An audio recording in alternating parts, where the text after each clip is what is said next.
Live from our studios here at Kokomlimle in Accra. Good afternoon. This is The Pulse. The Pulse now airs from 2 to 5 p.m. every weekday. This broadcast is also live on DSTV channel 421, GoTV channel 125, and on all our social media handles. We are JoyNews on TV.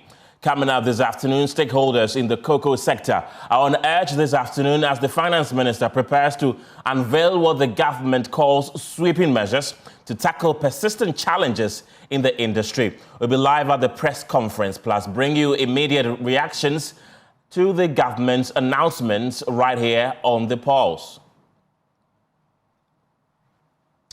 Ashanti Regional Coordinating Council directs metropolitan, municipal and district assemblies in mining areas to strictly comply with local government guidelines and approved statutory fees following fresh allegations that some district assemblies reportedly charge about 10,000 Ghana cedis per excavator in some mining communities. We have details as JoyNews hosts a national dialogue convening 10 or top stakeholders, including government officials, to deliberate on illegal mining following our latest hotline documentary, A Tax for Galamsey. Brains around illegal mining, environmental protection, the security issues around illegal mining, the governance issues around illegal mining, the people who went undercover to do this documentary. Also ahead, opposition New Patriotic Party optimistic it will snatch Ayawaso East constituency seat from governing National Democratic Congress. The New Patriotic Party is on the ground. We are engaging with the people of Ayawaso.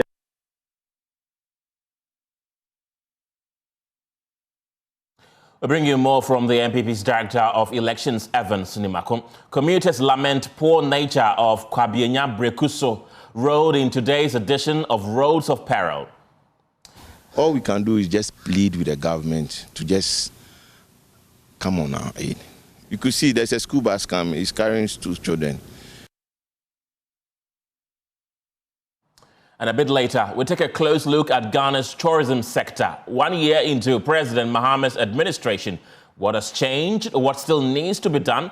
We'll bring you the answers right here on The Pulse. Plus, with just 2 days until Valentine's Day, we'll show you how the Ghana AIDS Commission is stepping up efforts to prevent the spread of HIV. We have these and many other stories coming up in the next 3 hours. The Pulse is brought to you by Defendril Cough Expectorant. Defendril, breathe easy, feel better. My name is Kenneth Jesse. Details shortly.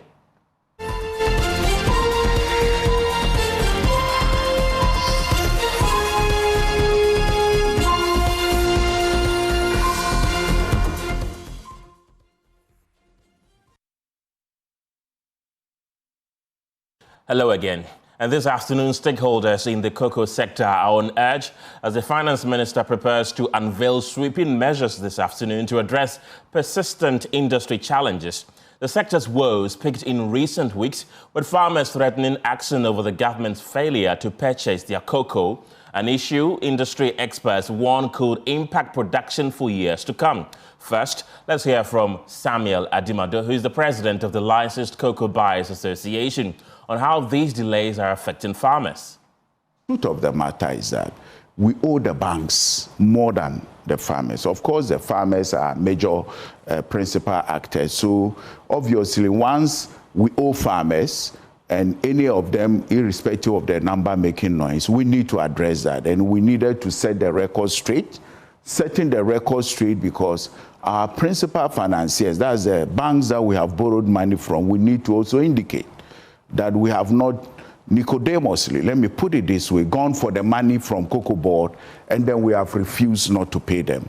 So, but Cocoa Board also owes you money? Yes, that is, Cocoa Board is our principal. How much you know? To go specific to the figures, as you know, some have indicated 10 billion, and 10 billion what? Ghana cedis, and CE indicated that it's around 11 billion. Now, let me also use this opportunity to indicate that it is not only this current season. Some of our members, 2025, 26, 2 years ago, have not been paid. And on this channel, I indicated that to the tune of $185 million. They've not been paid. We haven't come out to raise any issues. So the situation is more complex. So Kokobo must find between 10 and 11 billion. Correct, as the issues are. And government, in a move to tackle the situation, has, through a cabinet meeting, sanctioned some major reforms for the sector, which spokesperson Felix Kwachi Ofosu told journalists will be announced by the Finance Minister, Dr. Kasiel Atto-Forson, later today.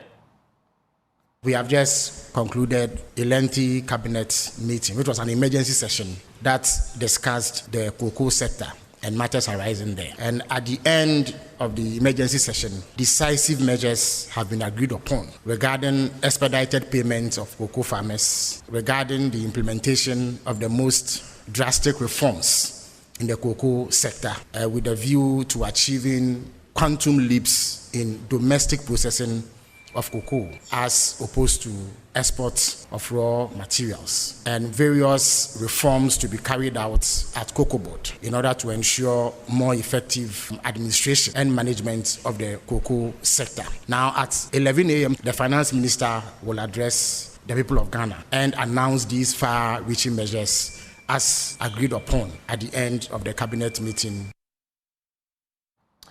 And that announcement, we now know, is happening at least as at 12 p.m. And we'll take you to the Finance Ministry shortly. But first, let's do a chat with Caleb Ziblim from our research desk. And Caleb has been breaking down some of the key challenges of the sector. Take a listen. I think we have to understand why we are in the current situation. So a few years ago, I think about 2 or 3 years ago, cocoa prices started rising rapidly. Right. From about $2,000 per metric ton, we went to highs of $12,000 per metric ton. And this sharp rise was because Ghana was not meeting our cocoa production targets. Galamsey, some diseases, and then bad weather conditions meant that production could not meet demand. Right. So once you have low production and you have the same demand, prices go up. So this is why prices went up to about $12,000 per metric ton. Last year, Ghana was benefiting from this because we increased production and prices still remain where they were. Right. And also because we lost production numbers, Cocoa Board could not secure the syndicated loan, because before you can get syndication, you need to prove to buyers that you have cocoa to sell. Right. Because we didn't have enough cocoa to meet the targets and we were already owing about 300,000 metric tons, it was very difficult to secure syndication. Now, without syndication, it means Cocoa Board itself does not have money to buy from farmers. This meant that the off-takers, or those in different countries, mostly in Europe, provided the LBCs here in Ghana with capital to go and buy the cocoa beans from farmers. So our Cocoa Board was out of the picture. Now, we are in this problem because world market price of cocoa has been falling. Ghana's farm gate price about $5,000 per ton. Currently, cocoa price is $3,000. 3,000, yes. So no foreign buyer is going to buy a more expensive bean. Exactly. So now the money is not coming from the foreign buyers to the LBCs to go and purchase the cocoa, which is why we're in this problem. Because ideally, Cocoa Board should be buying from the farmers, but Cocoa Board doesn't have money. And the foreign buyers do not want to buy Ghana's cocoa because it's expensive. And then other countries like Ecuador and then Cameroon, they deal directly with the off-takers. So they don't have to pass through an intermediary and pay them more before they can get the cocoa. If you go to Ecuador today, you can get cocoa at $3,000 per ton. Right. So that's the main problem. Ghana doesn't have, Cocoa Board doesn't have money. The foreign buyers do not want to buy Ghana's cocoa because it's expensive. So now today's meeting, we foresee a few things happening. Now, the most pragmatic solution would be to cut the farm gate price. But we know how politics work, and then, you know... Well, that would be what any reasonable human being would do. I mean, that's the pragmatic solution. Yeah. And then again, that's from the government side, because government doesn't have enough money to buy the cocoa beans. But then if you cut the farm gate price, farmers will be disadvantaged. So you have to consider the welfare of the farmers. And remember, farmers signed on to the Cocoa Board model because we told farmers that when prices go down, we'll protect you. Right. So when prices come up, let us take some of the money, and then when prices go down, we'll protect you. So this is what Cocoa Board is supposed to do in a time like this. So I don't think the government is going to cut the farm gate price. Now, the next best alternative would be for the central government or the finance ministry to give Cocoa Board money to buy from the farmers. Now, again, Ghana doesn't have enough money to be moving around, but it is the next best alternative. Cocoa Board will have to get money from the government to buy from the farmers directly. Now, again... Well, let's take you live to the Finance Ministry and speak to my colleague Caleb Ziblim, who is monitoring affairs there. Caleb, how are things shaping up? Has the address started yet? Yes, Ken. So the address is expected to start anytime soon. So far, we've seen so many people within the cocoa industry walk into the room. We've seen technical advisors for the finance minister. We've also seen the deputy finance minister, Dr. Ampen Nako, and also the chairman of Cocoa Board. And I think Cocoa Board should be in anytime moment, and then the meeting will start. Again, this is a very crucial meeting, and you can sense the atmosphere in the air. There's so much tension around, and then so many cars coming in and moving out of the building. So again, this is a discussion on the outcome of what's going to happen to Ghana's cocoa sector. According to the reports we are getting, this is supposed to be an overhaul to the system that we are used to. So we shouldn't expect something all the indications are we are going to be surprised by the announcement. And then remember that we left the syndication market a few years ago, and currently the cocoa sector is primarily being financed by the off-takers. And because of Ghana's current cocoa price being way above the world market price, the off-takers don't want to pay. So the finance ministry is trying to pivot and focus more on value addition in country, with the processors expected to take center stage. So that's the situation I can. Caleb, we were initially told by Felix Kwachi Ofosu that this address was going to begin at 11. We got to know that it's been moved to 12. It's now 22 minutes past 2 p.m. and it still hasn't started. Are you getting any indication the reason it has delayed? Yes, so we've been trying to understand the reasons for the delay, but everyone is a bit tight-lipped. But then we do know that the finance minister met earlier with cocoa processors, and then the CEO of Cocoa Board also met with some stakeholders earlier on. So probably they were ironing out some details after meeting with each of the stakeholders earlier today before they come out with some concrete policy direction moving forward. But again, we do not have any concrete reasons as to why the announcement has been moved forward from 11 to 12, and now it's past 2, with still no indication as to when it will start. And who is the most senior person you've seen there? I've seen the Deputy Finance Minister and also the Chairman of Cocoa Board. So the Chairman of Cocoa Board just walked in, I think, about 5 to 10 minutes ago, and with the indication that once the most senior persons enter the building, the meeting might start. How about the cocoa farmers themselves? Have you seen any of them there?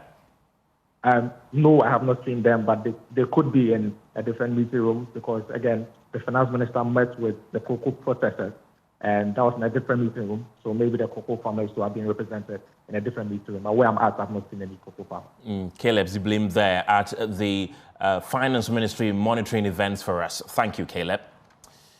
Well, let's take you to the Ashanti region now, because the Regional Coordinating Council is asking metropolitan, municipal and district assemblies in mining areas to strictly comply with government guidelines and approved statutory fees. Well, this follows reports that illegal mining activities perpetuated in some communities are aided by stickers from assemblies. Well, our checks reveals the Upper Danger East Assembly, for instance, charges 10,000 Ghana cedis per excavator for equipment largely used in illegal mining activities in Dunkwao. Now, at a meeting chaired by the Ashanti Regional Minister Frank Amwakohene, the RCC detailed that 1. Fee fixing by assemblies must strictly comply with local government guidelines and approved statutory processes. 2. All existing laws relating to fees and levies must be submitted to the RCC for review and validation.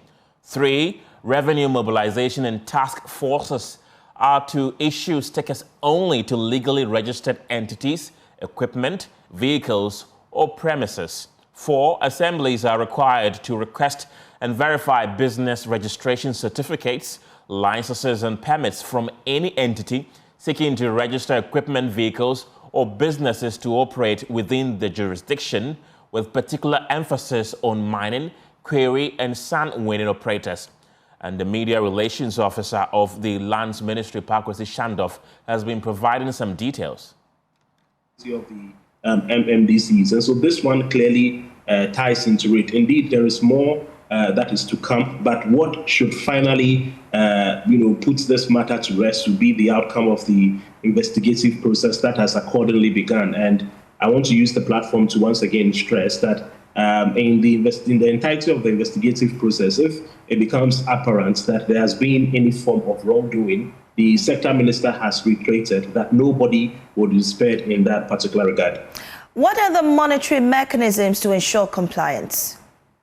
Well, so first off, like we have always been indicating, the National Anti-Illegal Mining Operations Secretariat is the body that has been mandated to fight the menace of illegal mining. The Amansia Central District actually happens to be one of the flashpoints where illegal mining is very prominent. Indeed, moments ago, we had reports that despite the expose, apparently illegal mining activities are still ongoing in that particular enclave. The next move that government is considering as part of the nationwide permanent deployment of NIMOS personnel is for that district to be an area of key concern. So basically, all I am saying is that very soon there's going to be 24/7 uninterrupted NIMOS deployment in that particular area to ensure that the issues there are kept in the bud. So these measures, are they constricted to just the Ashanti Regional Coordinating Council, or it's also, going to be replicated across the country? Absolutely. It's going to be a widespread replication because there are 16 administrative regions in the country. We all know that. But out of the 16, 6 are very principal when it comes to the menace of illegal mining. Vis-a-vis, you are looking at, of course, foremostly the Ashanti region, right, the western north region, the central, the eastern, and then some parts of the northern enclaves of the country. All of these areas, for the fact that illegal mining significantly happens there, they are all parts of the catchment areas where these policies would affect. Well, meanwhile, we've also been hearing from the Deputy Executive Director at Arocha Ghana, Daryl Bosu, who has been expressing his view on the new directive. It's not about whether the Assembly is charging fees for excavators or chanfans. The challenge with the Assembly is the fact that they are failing to ensure that the equipment they license are being used for the right purposes and not engaging in illegal activity.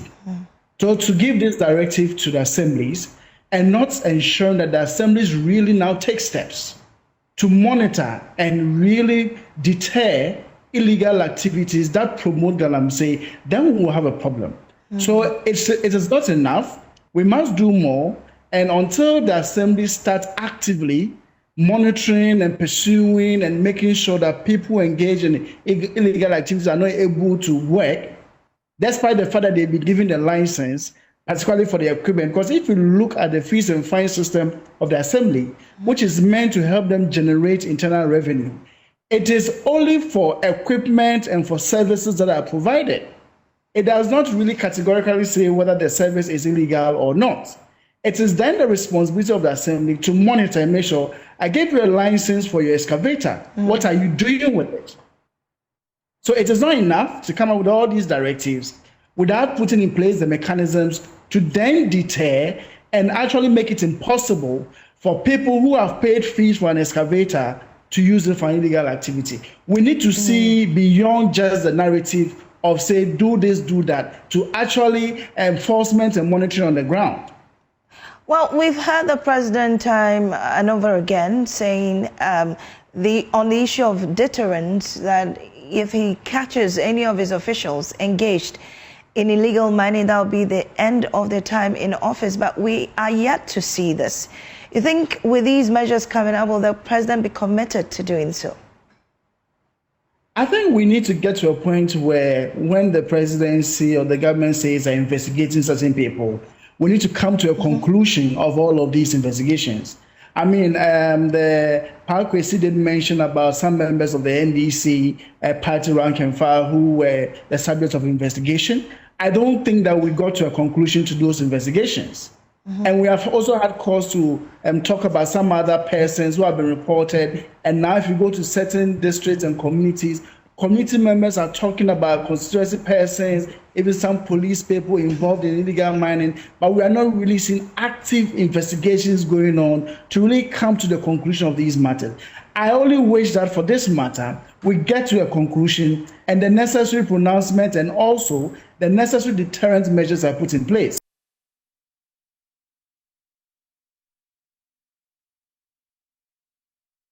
Let's get talking and speak to Awola Sewa from Eco-Conscious Citizens and Environmental CSOs. Awola, always good to have you on our show this afternoon. Should the regional minister not be applauded for at least this fresh directive that he's issued?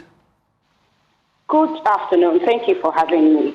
You see, I'm very disappointed. Joy investigators or journalists have given us an expose. We saw illegal activities taking place. We saw persons operating camps who have to take them. I believe take this out, whatever. The COD is still at post. What makes a system? He should have moved by now in further investigation. As he said, President World Vision said that if the entity is ministry to be still. The fact that everybody involved in or complicit legal should fail. So for us, unacceptable that even after the he is still at home. We had indication from Felix Kwachi Ofosu that government is going to thoroughly investigate this, and anyone found culpable will be punished according to the law. Don't you think we should give them some time to conclude with their investigations before any action is taken? No, there are certain things that immediately you are suspended. For example, when there was this rumor about monies being taken to induce voting, the High Commissioner in Nigeria was recalled. I don't see that it makes people feel any degree of comfort to find out that if he is still at home. You can send pen further investigation. But if still at home, it gives the impression that we don't appreciate the grasp of the situation. We are being citizens. We face an essential government claims fight illegal, and then we take conflict within some issue the task force going up, stop gap, but see that traffic can complete always can. I don't think that we have hit the seriousness of the situation. If the DC would have been immediately suspended, pen further investigation. Awola, do I then get the sense from you that the new directive that has been issued by the Ashanti Regional Minister is really much ado about nothing? Well, I wouldn't say it's much ado about nothing, but I'm saying that's not going to the heart of the matter. The DCE did not deny what came out in the expose. He admitted that monies were being taken, that he was saying that it was to raise funds. I don't know why we don't raise funds then from murderers, armed robbers, and so on and so forth. I mean, legal activity, you cannot fund. So the direct me does not go to the heart of the matter. And if there is being committed, it was being to provide the assembly. In fact, pay protection money, because once you pay the money, you'll be allowed to do your criminal activity. And these persons are still at home. To me, the first thing to do before issuing the directive was to suspend all those who were involved and then do further investigations to see whether it's happening in other assemblies as well. I don't think this is limited to this particular assembly. But to just issue the directive and tell us that investigations will be conducted, I don't think it comforts people who are genuinely interested in the fight against illegal mining. Frankly, many people are saying the fight is not going anywhere. Because just like in the past administration, under this administration as well, there are too many people close to power who are alleged to be involved or complicit. Right, Awola Sewa is with Eco-Conscious Ghana. Thank you very much for always responding to our calls when we need you. And later tonight, the JoyNews National Dialogue on Illegal Mining will take place, a sequel to our latest Hotline documentary, A Tax for Galamsey. This dialogue will bring together key stakeholders to discuss the documentary's findings. Kweku Osupepra is channel manager at JoyNews.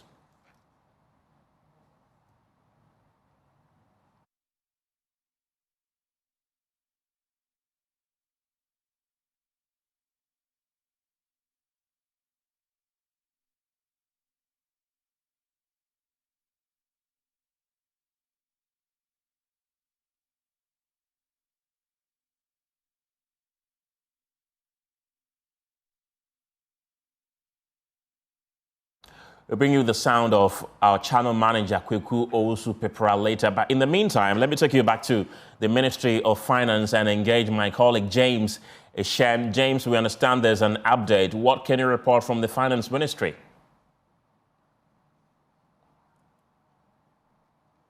Hello, James Eshen. Getting indications here that the Finance Minister, Doctor, can you hear me? So you will rise on here. Time soon, and we've been in here for the past, let's say, an hour or more, and that is the situation we're having here. I mean, this all boils down to the fact that the issue that had to do with Cocoa Board and the challenges the Cocoa Board has been facing with respect to payment of these cocoa farmers. I mean, one of the key issues that we're having here had to do with liquidity constraint with respect to the Ghana Cocoa Board. Well, it's been, since the last few minutes, it's been quite tough trying to speak to some of the Cocoa Farmer Association. I mean, I have tried engaging them. All they keep saying, well, as we can, the minister and the deputy minister actually just walked in. So, Kenneth would have to go straight to them and pick the live. And we could also see the chief executive for the Ghana Cocoa Board also in here. That's right. So in your shorts, as my colleague James Eshen mentioned, is the Minister for Finance, Kasiel Atoforsen. We've also seen a government spokesperson mounting the podium, Felix Kwachi Ofosu there. They're about to address cocoa farmers, the press, and to a large extent, Ghanaians on those drastic measures that they mentioned yesterday that they were going to announce to Ghanaians. Let's cross over live and listen in. Right, so we're still waiting for that particular press conference to happen. It was originally scheduled to happen at 11 a.m. It was later moved to 12, and now it's almost 3. And we're seeing in our shots that it is about to happen. There in your shot, in his suit, is government spokesperson and the Minister of State in charge of communications, Felix Kwachi Ofosu there. Let's cross over live. Recent developments in the cocoa sector. The Minister for Finance has been designated by Cabinet to brief the nation on a raft of measures adopted to guarantee the sustainability of the cocoa sector and resolve all historical problems that have afflicted the sector.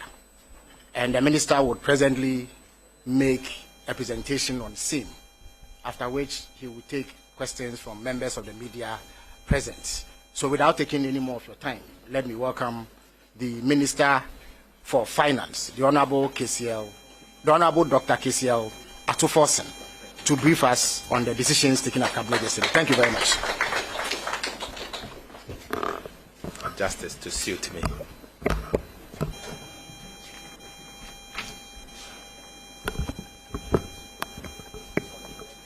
Thank you. Good afternoon.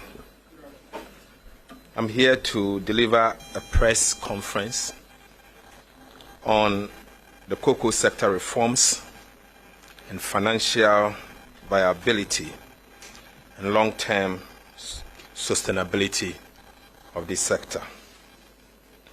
But before then, it's important for me to, before I go into the main reforms, it's important for me to give you a bit of a background and a context to the current situation. You recall that on Wednesday, 11th of February 2026, Cabinet convened an emergency session to deliberate over development in the cocoa sector. The session considered historical and systemic problems confronting the sector and took key decisions. The meeting noted the following development in the cocoa sector. First, the 2025-2026 cocoa season began in August 2025 with a producer price of 51,660 Ghana cedis per ton, calculated at 70% of the gross FOB of 7,200 United States dollars per ton, using an exchange rate at the time of 10.25 to the US dollar. On the 1st of October 2025, Côte d'Ivoire announced a new producer price, 20% above that of Ghana. In fact, this decision by the Ivorians, coupled with movement in the exchange rate, resulted in a significant difference in the producer price of cocoa between that of Ghana and Ivory Coast. The price difference had the potential to trigger significant smuggling of Ghana's cocoa to Côte d'Ivoire. As a result, the Producer Price Review Committee on Cocoa adjusted the producer price to 58,000 Ghana cedis per ton to reflect an exchange rate of 11.5 cedi to $1. The decision by the PPLC to increase the producer price of cocoa made Ghana's farm gate price competitive and stemmed the potential smuggling of our cocoa beans. From October 2025, unfortunately, the world market price of cocoa started dropping. While the price was declining, Cocoa Board continued to sell the beans until the price fell below $6,400 per metric ton, which is the cost of cocoa from the farm gate to the port. The causes of the situation and the way forward will be my next thing to address. The current situation is largely driven by the unwillingness of buyers to purchase Ghana's cocoa because it has become uncompetitive and very expensive. Cocoa from other producing countries is now selling at a price significantly lower than that of Ghana's producer price. Meanwhile, Cocoa Board did not have the liquidity to purchase cocoa from farmers and stock for hedging or other trading decisions. This was due to the financing model invented in the year 2024-2025, when the syndicated loan failed. Under that model, the buyers financed the purchase. By 2022, Cocoa Board finances had deteriorated badly. It defaulted and restructured the cocoa bills in the year 2023.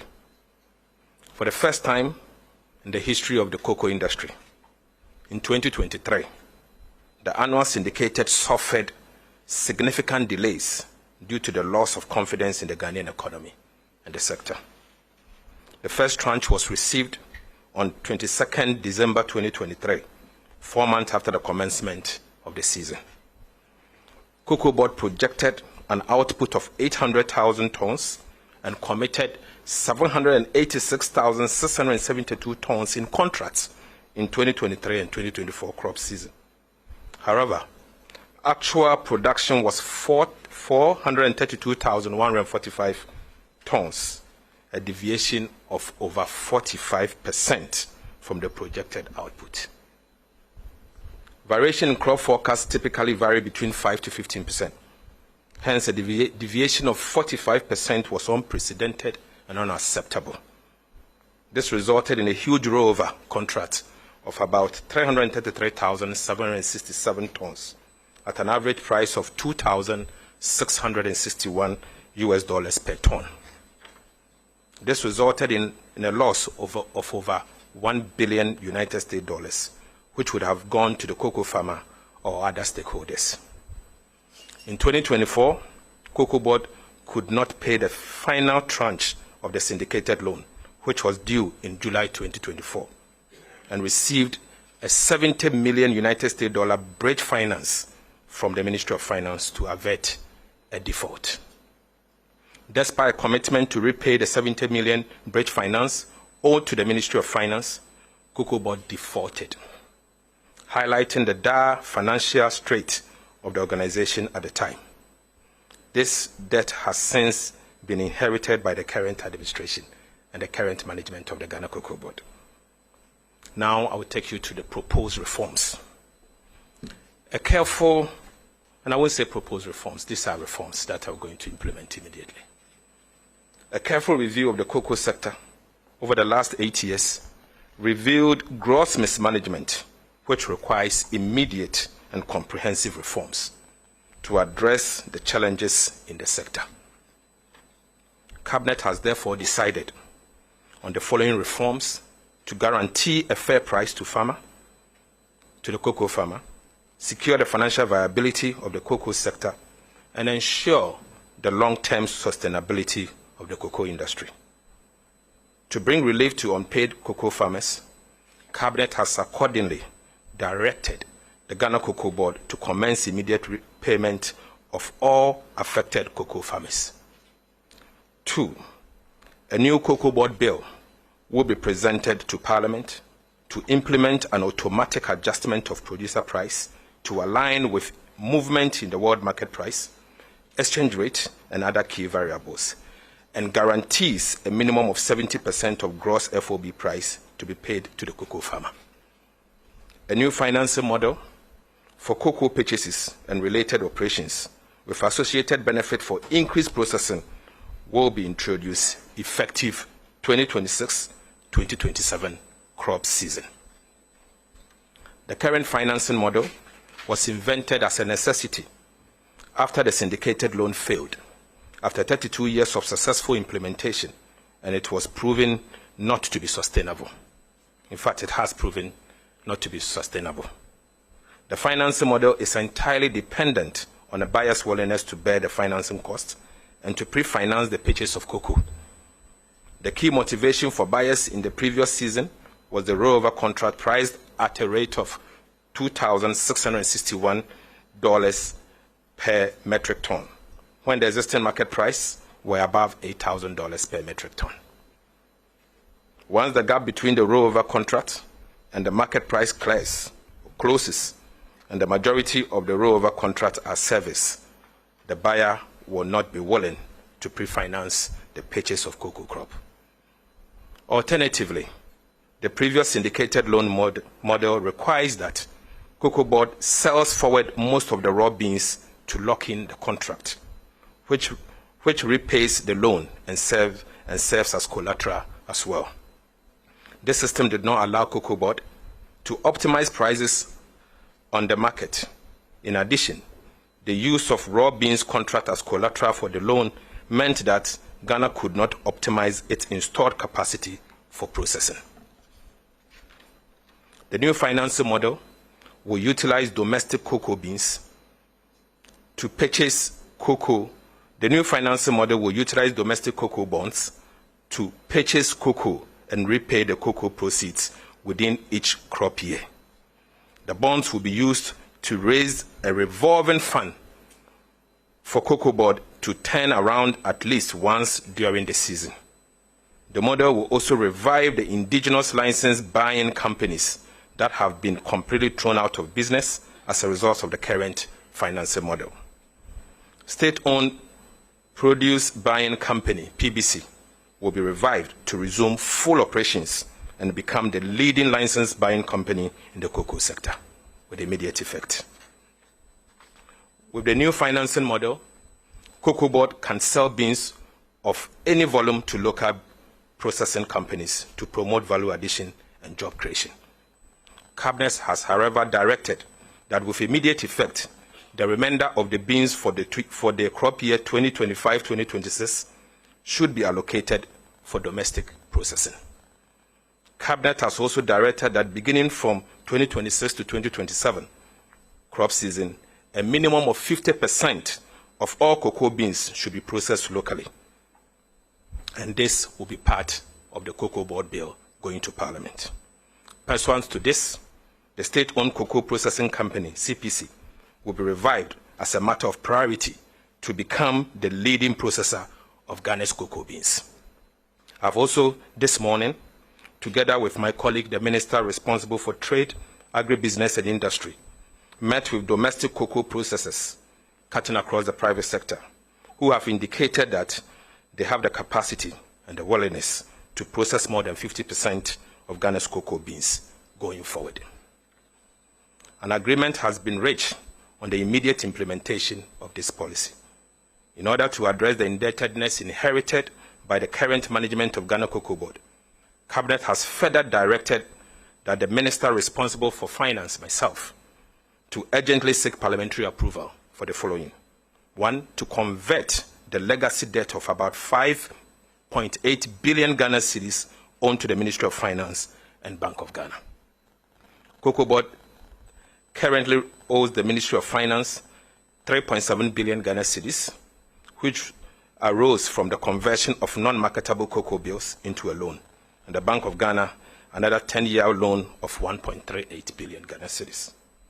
The debt conversion will restore positive equity and boost the international and local market to support the operations of the Ghana Cocoa Board. This will strengthen the balance sheet, obviously, of Ghana Cocoa Board to enable it implement its new financing model and the reforms. Cabinet has also directed that, with immediate effect, there should be a transfer of road liabilities worth 4.35 billion Ghana cedis to the Ministry of Roads and Highways and the Ministry of Finance. From 2014 to 2024, Cocoa Board owed cocoa contractors. From 2014 to 2024, Cocoa Board awarded cocoa contracts of up to 26.5 billion Ghana cedis, with 21.5 billion Ghana cedis of contracts awarded between 2018 and 2021. Despite an agreement under the IMF program in 2023 to rationalize Cocoa Board's commitment of 21.7 billion Ghana cedis to 6.9 billion, the previous board and management of Cocoa Board failed to conduct this exercise. The exercise has subsequently been completed under the supervision of the Ministry of Finance and the minister responsible for roads. The Minister of Roads and Cocoa Board jointly conducted this rationalization exercise to reduce the exposure on cocoa roads.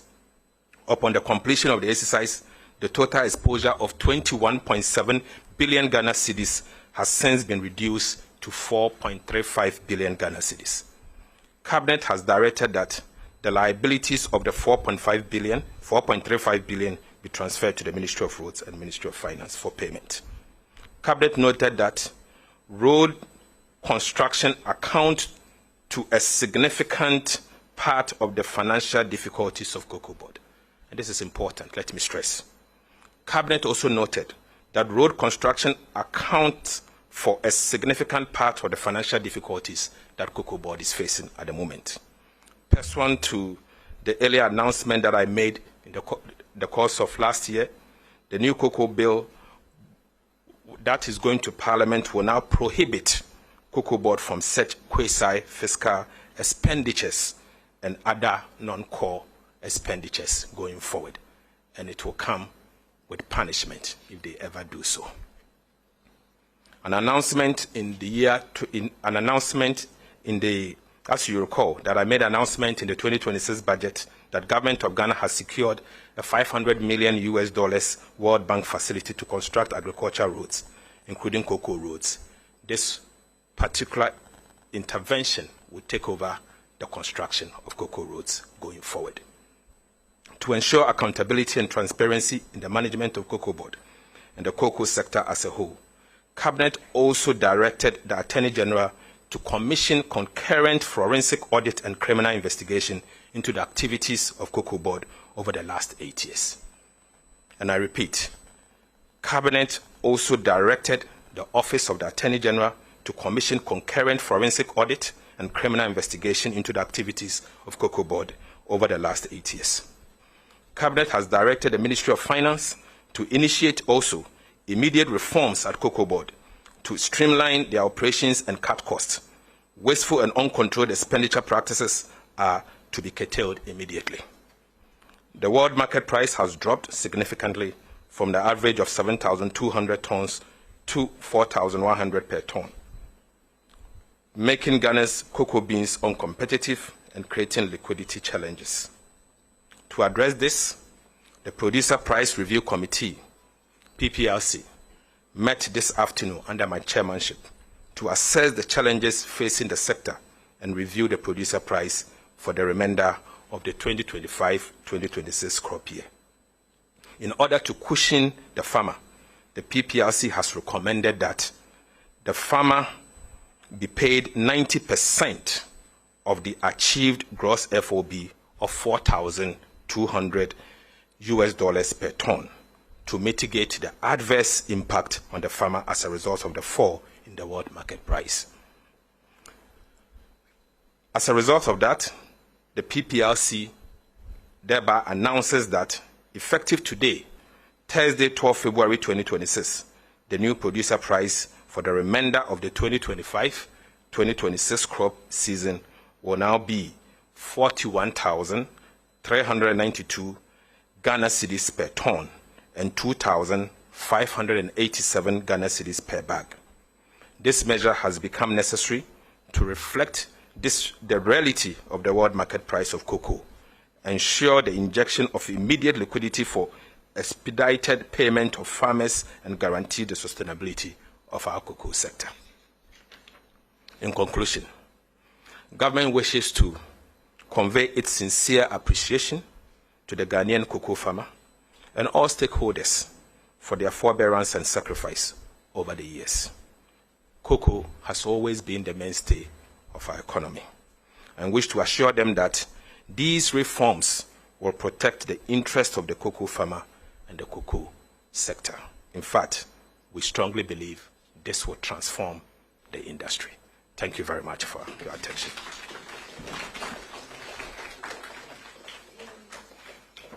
All right, at this stage, we would invite questions from members of the media present.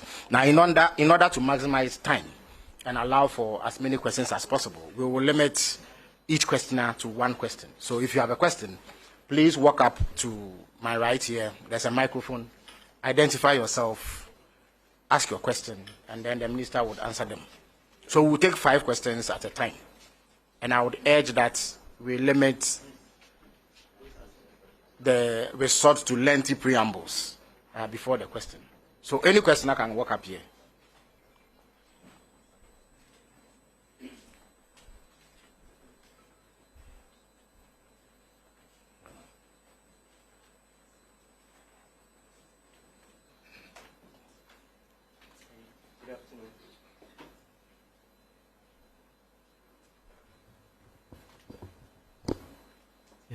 Hello, good afternoon, Minister.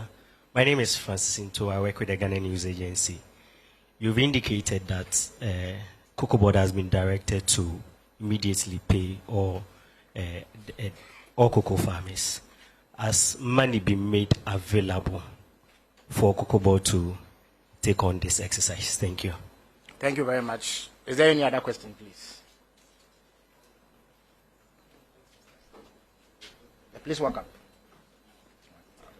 My name is Caleb Zeblin from JoyNews Research. Please speak up. My name is Caleb Zeblin from JoyNews Research. So just a follow-up to the financing. Again, the source of financing for the remainder of the season, that's about 50,000 metric tons and 70,000 metric tons in production. Is it coming from the government side or from Cocoa Board side? And again, or is it, sorry, so the funding for the remainder of the beans for the season, that's about 50,000 metric tons, and that for the last season, I think about 70,000. Where is the source of funding coming from? Is it from Cocoa Board's books or from the central bank's books? All right, thank you very much. So we have room for 3 more questions in this round. Okay. So if there are no further questions, the minister. Okay, I see a hand up, so please walk up.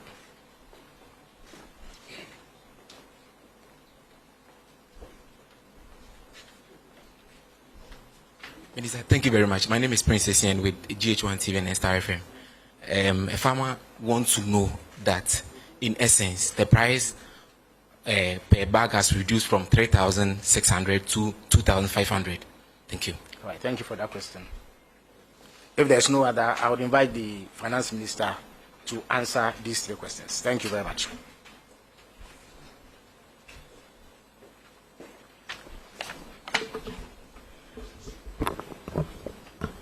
Thank you very much. Yes, Cocoa Board is in a position to resume the purchases of cocoa. so there's no cause for alarm. Second question has to do with where is the money coming from? The central bank does not buy cocoa. It's Cocoa Board that buys cocoa. The 70,000 additional cocoa beans that will be mopping up will be sold to domestic processors, and they will pay for it. And when they pay for it, Cocoa Board will have obviously the money to be able to process the cocoa.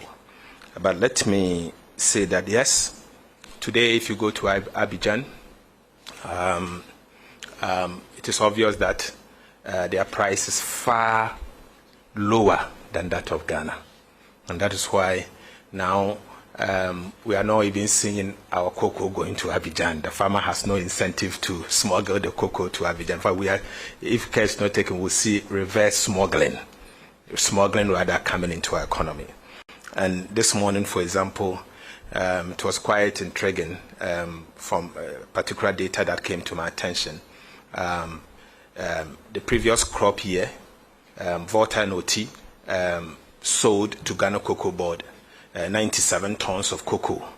The same period this year, this crop season, they've sold 2,500 metric tons of cocoa. All because the price today here in Ghana is far expensive than that of the Togo Republic. And so there's no incentive. The question is it that cocoa is coming from Togo to Ghana? Or is it that, as we speak, because our farmers do not have incentive to smuggle it, it's now staying for Cocoa Board to be able to mop up? But let me say that the reality is the reality. The reality today is that our beans are very expensive, and buyers are not buying it. And obviously because there is no point when the world market price is an average of $4,200 per metric ton to buy your cocoa at $7,200 per metric ton. Certainly there's no incentive, and this is something that we have to live with. And so, yes, the reality is that after careful revision of the situation, the Producer Price Review Committee came to that conclusion that something needs to be done. But being mindful of the impact on the farmer, as the chair of the Producer Price Review Committee and a strong advocate for cocoa farmer, we push so that the cocoa farmer gets 90% of the producer price for $4,200 at the prevailing exchange rate. So that is the reality, and we need to save the industry. We need to make it sustainable. But let me conclude by saying this. Unfortunately, in the past, when prices of world market price of cocoa moved up, unfortunately, the cocoa farmer did not benefit. It is a fact. When the exchange rate depreciated, the cocoa farmer did not benefit. And so it is only fair for the cocoa farmer to raise concerns. It is only fair. But never again should this practice be allowed to persist. Never again. And so to stem that and to allow the cocoa farmer to benefit from future rise in the world market price, we are going to propose in the law that will be sent to Parliament that there should be automatic price adjustment. And automatic price adjustment, the cocoa farmer will receive a minimum of 70%. So it doesn't matter where the world market price is. It will now be a law. And it doesn't matter who is the chief executive of Cocoa Board. He or she cannot have the power to cheat the cocoa farmer. And so going forward, the cocoa farmer will be protected, and that is the essence of some of the essence of what we address today. So that will be addressed, and the cocoa farmer will be fine. Thank you very much. Yes, so any additional questions are welcome at this stage. Thank you, my dear friend, Honorable Minister. You said you're going to issue bonds to fund cocoa. One, who would issue the bonds, and on whose balance sheet are you issuing those bonds? And two, you also mentioned the fact that, oh gosh, I've lost my train of thought. Now, if you do those bonds, one, how do you do the recouping of that? And also, in terms of exchange rate, you didn't address that. How do you handle the exchange rate situation regarding the new automatic price valuation that you're talking about? Thank you. All right. Good afternoon. My name is Michael Obodo. I work with TV3. You spoke about revamping CPC. How do you plan to do that? What would it cost? And the 50% of that it will be processing, is it for the local market? How do you make up for the exchange rate difference that you'd have made if you had exported the beans? Thank you. Thank you very much. Thank you very much. The name is Justice. I work for the JoyNews agency. Minister, you spoke about, taking steps to stop wastage in the system.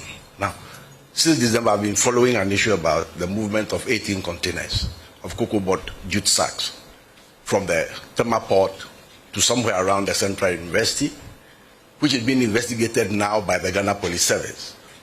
And then also cocoa board's direction for the rest of the jute sacks at the port to be cleared. Agents have been assigned to clear it. But my information is that people, influenced peddlers, are still trying to barricade these agents from clearing, the remainder of the sacks. So I would like to know, Minister, if this has come to your attention, what is the stage of investigation and what steps are being taken that the rest of those sacks will be cleared from the Tema port for the cocoa board to use? Thank you. Thank you very much. Okay, my name is Emmanuel Bruce from Reuters. On the collapse of the cocoa prices on the international market, I know in 2018, the two largest producers, Ghana and Cote d'Ivoire, committed to an initiative. Under the initiative, these two countries were supposed to harmonize their policies, start the season at the same time, set the same price, and then control how they release the beans on the market. In recent times, we've seen these two countries do things separately. Could this could this be a cause of the collapse in the price? And has there been any conversation from the Ghanaian authorities with Ivory Coast on how the two countries can come together to resolve this collapse in the prices? Thank you. And then also just a clarification, these new prices that Cocoa Board has announced, we know some of the farmers have already delivered some beans to some purchasing clerks, and the clerks have already paid for them, but then those beans have to. So would this new price affect them, or they will still be paid the old price, because that's the prices that they paid to the farmers? Thank you very much. So we'll take last two questions and we'll call it a day. Okay, so a follow-up to my earlier question. Just so for the remainder of the season, the beans that are going to be produced and sold, would they be sold? You may have to speak up, please. Sorry. Would the beans be sold directly to cocoa processing companies in Ghana, or they'll be sold to Cocoa Board, who will then deliver them to the cocoa processing companies? Thank you very much. So Moses will have the last word. I lost my train of thought. The remaining 50%, you didn't say how you're going to distribute. Would it be like a mixture of spot sale and then forward sale? We didn't get that clarity, so that will help us. Thank you. All right, thank you very much. So, Honorable Minister, please answer these questions.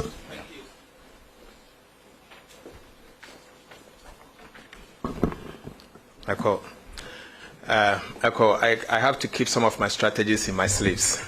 And so I can't give all of that to you, particularly relating to the hedging strategies Cocoa Board will adopt, because they are market sensitive, and any comment on that can change the dynamics of the market. So I'm sorry, I have to disappoint you on that one. Let me first answer the last question, the one before a call came again. Cocoa Board is age-old organization with comprehensive standards, and they know where the cutoff points are, what is sealed, what is graded, what has been taken over, and all. So the fine details will be announced by the Ghana Cocoa Board in terms of operationally how to implement these policies that we have announced. So I will stay at the operational side and leave the I will stay at the policy side and leave the operational details to the chief executive to handle them. 2018, yes, the initiative came and the two countries consulted. The process is still ongoing. We consulted them. based on decisions that we will take, and they also consult us based on certain decisions that we have to take. And so the cooperation is still ongoing, and it's not a problem. Jute sacks. I agree with you. Cocoa board mismanagement has been a matter of concern to government. For example, for 5 years in a row, all what the previous administration did was to buy jute sacks. The jute sacks arrives at the port, they don't clear them, and order a new set. They don't clear them, then order a new set. So it was just more or less a procurement agenda, not buying to bag cocoas. In fact, after keeping so much jute sacks in the at the port and failing to clear them, before they left office, they established a letter of credit for another $48 million worth of jute sacks that came in also uncleared. But it's all part of the cabinet directives to the minister responsible for justice and attorney general to investigate. And I'm sure he will be in a better position to answer as to where this investigation has gotten to. That's not my job. And so let's leave it to the minister responsible for justice, and I'm sure he will address those concerns.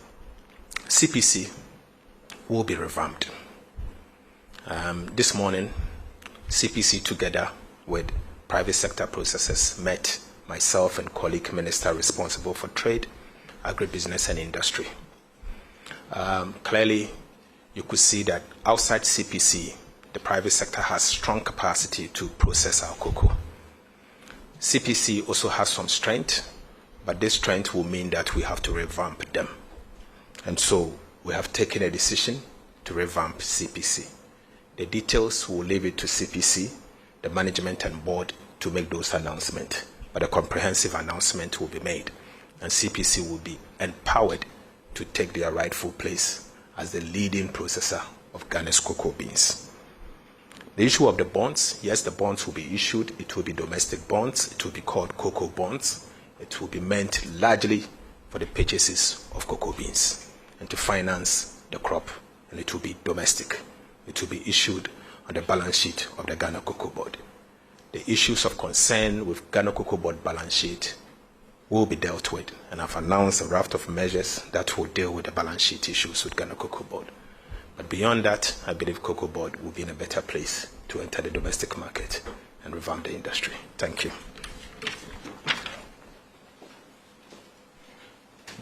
So in the absence of any question, we will draw down the curtains on this press briefing. Thank you all for coming. Right.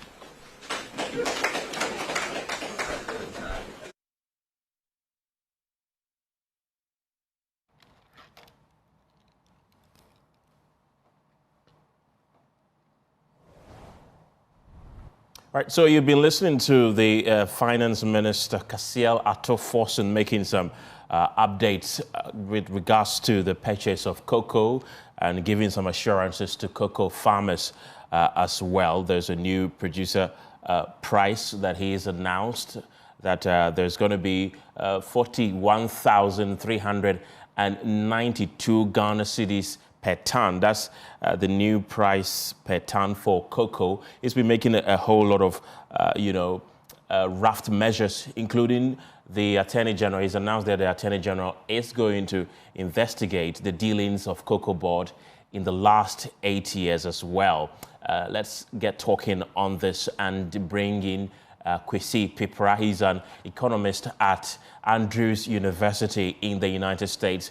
And we are also working the phone lines to get Fifi Boafo. He's a former head of public affairs at Cocoa Board.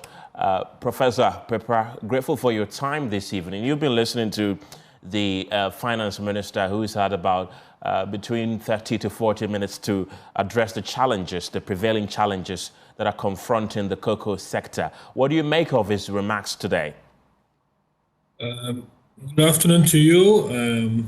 So listen carefully to the finance minister. I noticed they are addressing the issue of funding for Cocoa Board. I'm very glad that he talked about converting some of Cocoa Board's loans that are owned to Bank of Ghana and Ministry of Finance into equity. Right. And this is going to strengthen the books of Cocoa Board. In my perspective, we cannot do this whole cocoa sector process without also addressing produce buying company, a company which is also majority owned by government, as the lead buyer of all, which should be the lead buyer of all the cocoa beans from the cocoa farmers. And then Cocoa Board will pay them. And then Cocoa Board will now sell it to CPC, which according to the finance minister, would be the lead manufacturer or processing of the cocoa beans. So these three companies, the majority shareholder is government. So I'm expecting that as the finance minister has mentioned that they are going to look at CPC, they must also look at PBC, which is the buying end. So we in the past we've killed PBC or produce buying company, and allowed private individuals or private companies to take charge of the purchasing of the cocoa beans. This is all because the private companies, based on the old model, were able to raise funds, buy and pay the farmers, and then now sell it to Cocoa Board, and Cocoa Board must have to pay them, and there's a reason why we have this debt coming up. So if government wants to own the whole chain, then the government must look at not only Cocoa Board and not only CPC. Government must also look at the produce buying company, which is also struggling. Now, let me address some.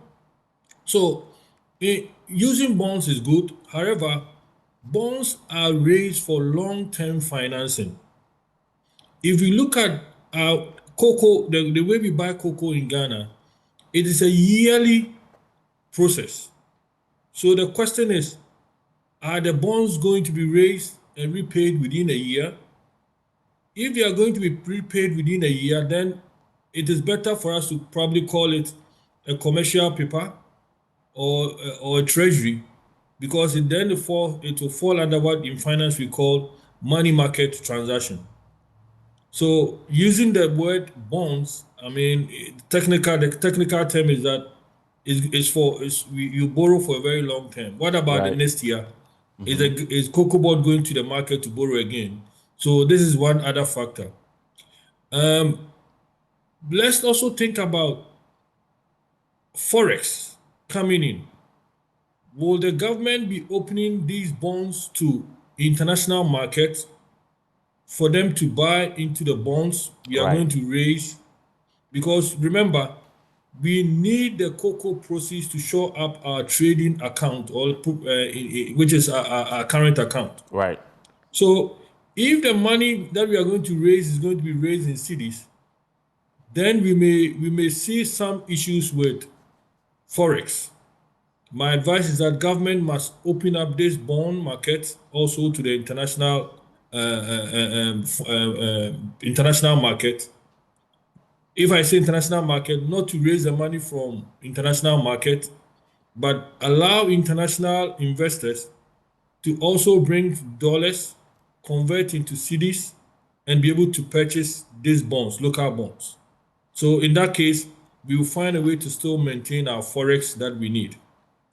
The third angle for me is that if we allowed local manufacturers to convert our cocoa beans into cocoa paste, how are we going to monitor the inflows when they sell the cocoa paste outside the country?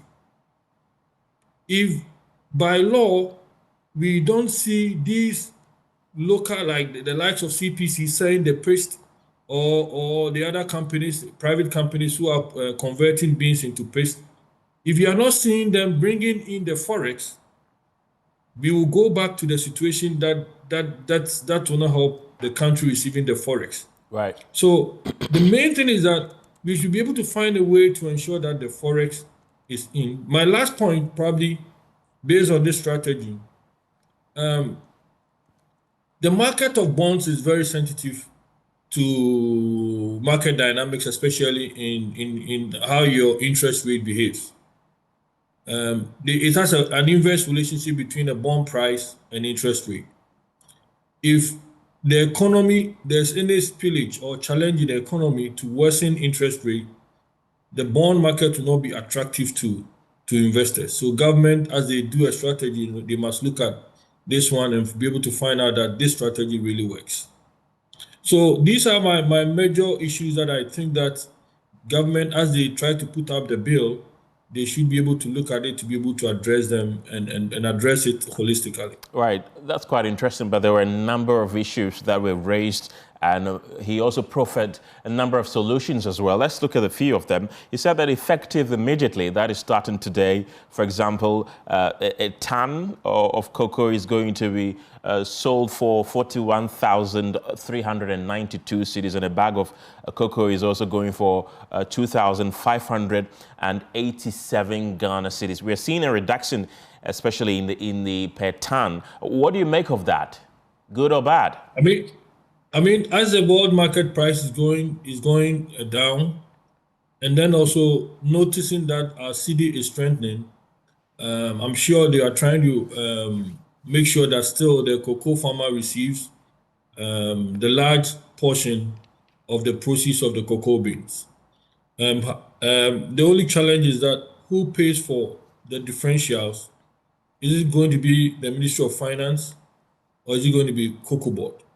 So this decision alone is also going to worsen the debt burden on Cocoa Board, unless probably as the discussion is going to convert some of the debt owed by Cocoa Board to government into equity. This short decision before the year ends and the Cocoa Board starts the bond market transaction, the Ministry of Finance decide to take care of any loss that may arise from this perspective. Yeah. Speaking of debt, though, he says that they're going to seek parliamentary approval to, for example, convert 5.8 billion legacy debt to the Finance Ministry and the Bank of Ghana as well. This is how it's going to be like. He says 3.7 billion Ghana cedis owed to the Finance Ministry, and then 1.38 billion 10-year loan owed to the Bank of Ghana. And he mentioned that this will restore positive equity and strengthen Cocoa Board's balance sheet. Doable? I mean, remember, these three entities are government-owned. So on paper, it is doable because the government has majority in parliament. So passing that will not be a struggle. Right. However, they may have to be able to convince the minority. Let's remember that it is only, let me put it, it is not cash flow movement. It is only a paper transaction backed by legal or regulation if it's part of parliament. So Cocoa Board is not going to receive any money. They are just going to move a debt position from a debt to an equity position. Right. So it is just on the surface of a book transaction, book by book transaction. We may have to find out how Bank of Ghana is going to treat this transaction. Is the minister telling us that Bank of Ghana is now going to be an equity stakeholder in Cocoa Board? Because theoretically that is what it means. Or is Bank of Ghana going to write off that debt from their books? Because Bank of Ghana cannot be part owner of Cocoa Board. So these are the intricacies. We already know the Ministry of Finance, in their case, is very easy because the equity section of Cocoa Board is owned by Ministry of Finance. Right. But when it comes to Bank of Ghana, they need their money. So the central bank, that amount of money, two decisions, one decision or two, whether Ministry of Finance is going to transfer the money on behalf of Cocoa Board to Bank of Ghana, or Ministry of Finance is going to instruct through the approval from Parliament for Bank of Ghana to write off this loan. And then, so these are some of the intricacies that must be looked at. It is not just easy. I'm sure there will be a lot of discussions, but this saves Cocoa Board and put Bank of Ghana into a very worse situation. Already they know they are now turning up. But so if they are going to lose this amount of money, The question is, how is it going to be handled at the books of Bank of Ghana? Right. And Professor Prepra, there are a number of things in the new Cocoa Board bill that he says will be presented to Parliament. In that bill, for example, there's going to be an automatic adjustment of the producer prices based on world prices, the exchange rate, and other key variables. He also said that there's going to be a guarantee of at least about 70% of gross FOB price to farmers. What do you make of that as well? Well, in my mind, who is going to control that model? Is it Cocoa Board? Yes. Are they going to make it known, or will they have a dashboard where we can see all the variables, and as they change per minute, the price is determined? So is it going to be linked to the world spot price? So these are some of the challenges that may come. It is doable in a way, but also will the farmer understand the formula? Whatever formula or model that's being professed must be very easy for the local Ghanaian farmer who is in my village in Enginesu, should be able to understand that, yes, this model is what is going to apply, and this is how your pricing is done. So they know that every day, this is our price. If you go to Kenya, for instance, right, they have an easy model for knowing the price of coffee, which is listed on the exchange. Is Ghana going to go on that model so that this pricing approach will be also placed on the Ghana Stock Exchange, whereby it becomes very easy to determine the price of our cocoa? Just allowing Cocoa Board to do it, I mean, may bring some challenges. So we may have to look at the Kenyan coffee model, the South African model, and see how they'll be able to find to bring their commodity pricing on their exchanges. And it becomes very easy for everybody to know the price. In that case, market forces determine the price, and government will still have a band, upper and lower band, in which the price will regulate. So from my perspective, I will also recommend that when they are doing the act for this model, we should be able to see the model or the pricing being actively traded on the Ghana Stock Exchange. And this is going to enhance liquidity and is going to bring fairness in the pricing. There is no fairness in our current pricing. That's why we are seeing all these things. Kenya have been able to resolve their coffee with their exchange. We may have to also look at that to ensure that the farmer gets what is due. Right, Professor Prepra, don't go yet. I'll come back to you. But in the meantime, I've also been joined by the president of the Licensed Cocoa Buyers Association, Samuel Adimado. Samuel, you've been very vocal concerning the debt owed you by government. You were also at that particular meeting. Were you impressed with the words that came out from the mouth of the Finance Minister, Kasiel Atoforsen? Yes, thank you, Kenneth, and thank you, listeners. Yes, it has been an excellent engagement.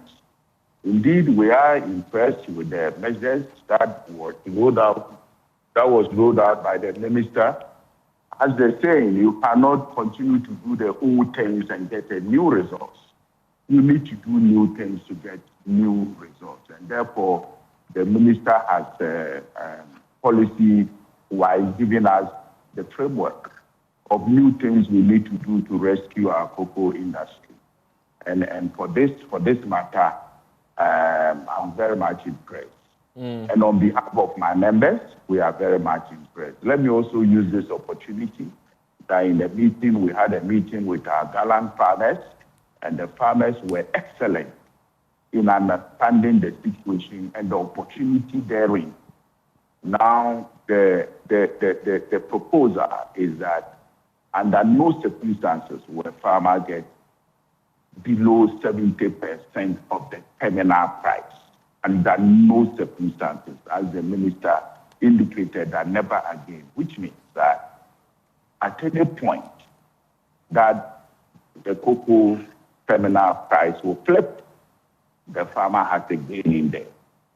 And then also the minister was emphatic that not complying with this new regulation comes with punitive measures. Right.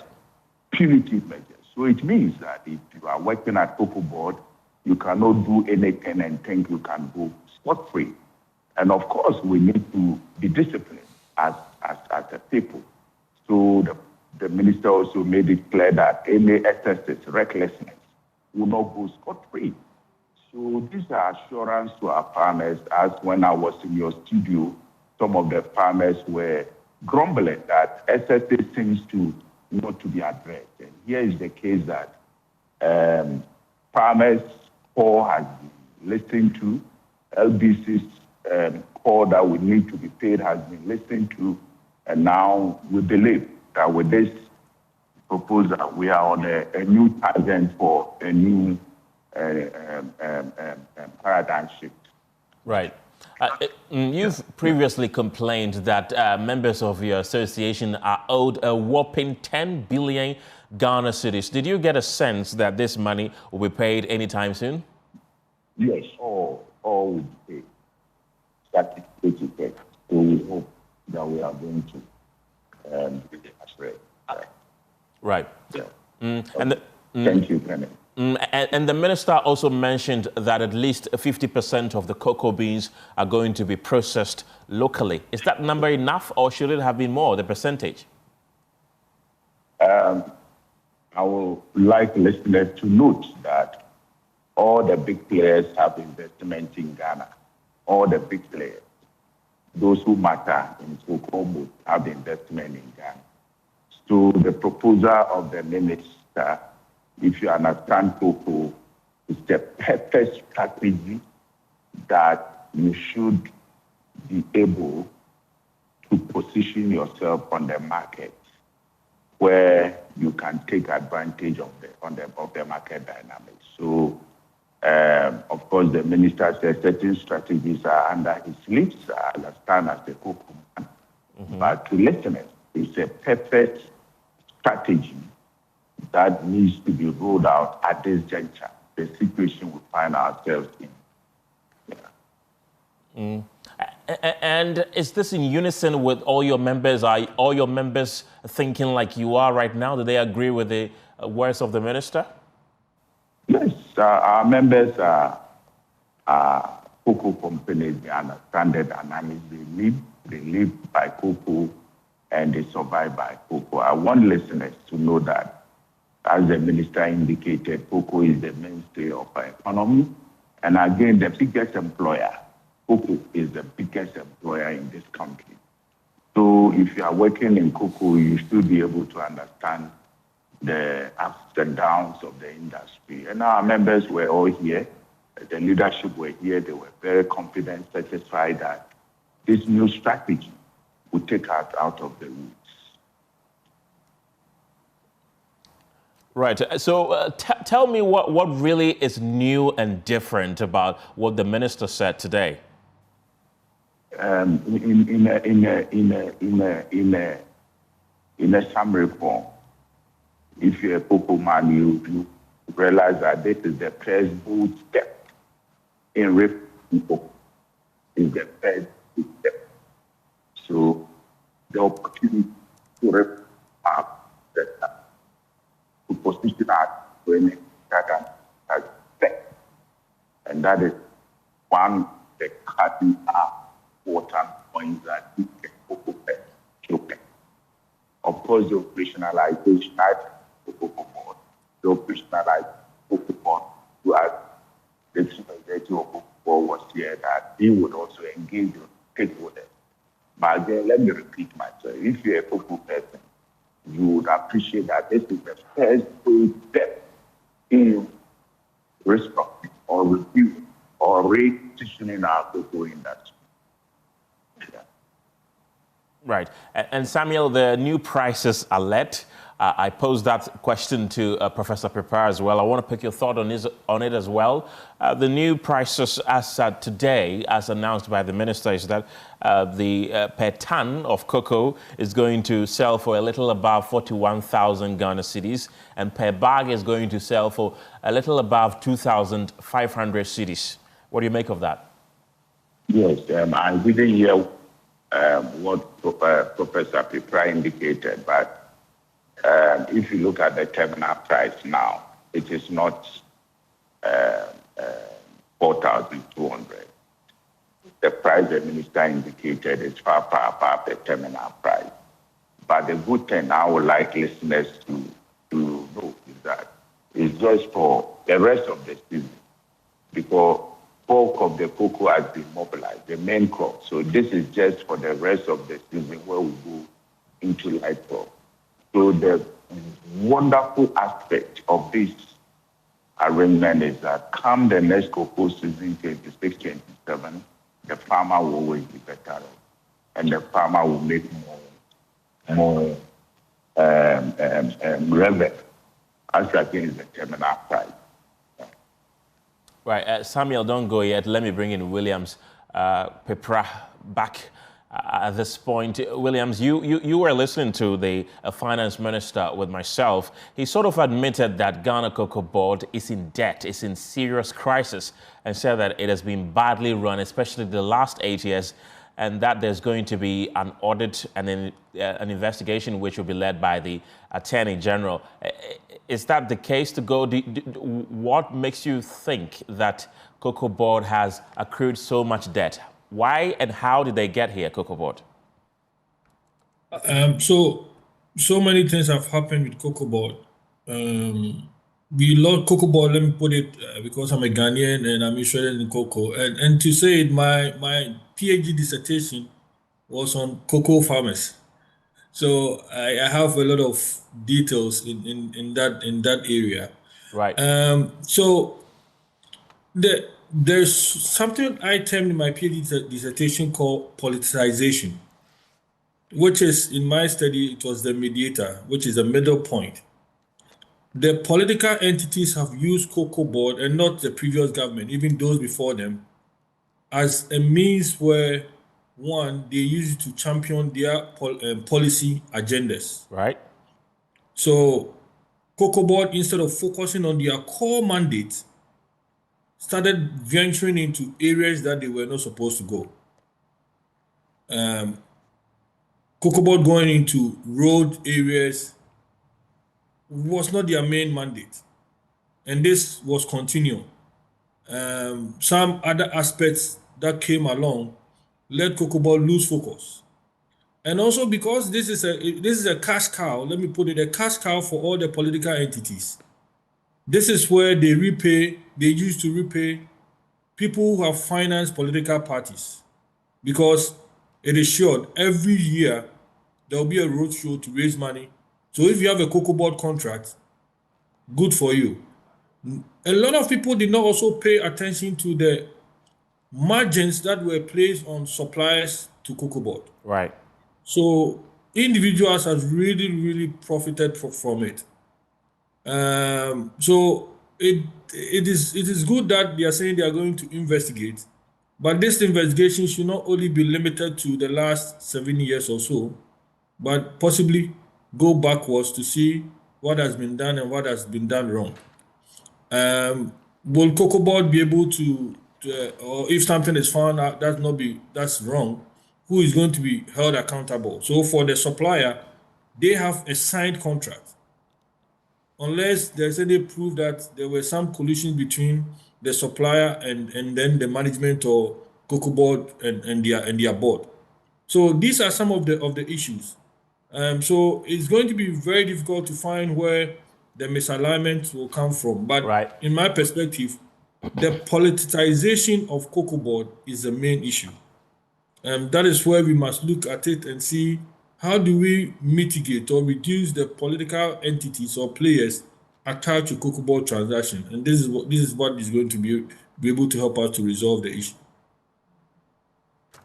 Right. I want to thank you very much for your time this afternoon. William Kwesi Pepra is an associate professor far away in the United States. And earlier we heard from Samuel Adimado, who's with the Licensed Cocoa Buyers Association of Ghana. And a bit later today, though, the CEO of Cocoa Board, Randy Abe, is having a meeting with the Ghana Journalists Association, spearheaded by its president, Albert Jumfo.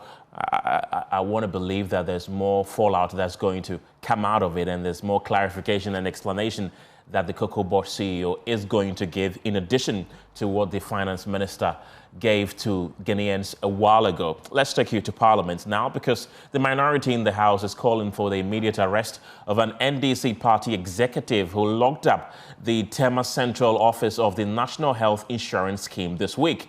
The lockdown was reportedly in protest over delayed appointments. In a statement issued minutes ago, signed by Dr. Nana Ayiwa-Friye, who is the ranking member of Parliament's Health Committee, the minority caucus expressed grave concern over what they described as an unlawful act, a direct assault on public order, and an unacceptable obstruction of essential healthcare services.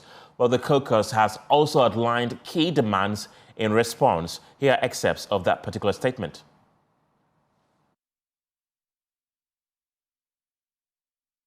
In a moment, but in the meantime, though, let's go onto the telephone lines right now and speak to Dr. Kingsley Agyemang, who is a member of the Health Committee and also the MP for Ebuakwa South. Grateful for your time this afternoon. Why does the minority insist the party executives must be arrested when they claim they were simply demanding what they believe is their right?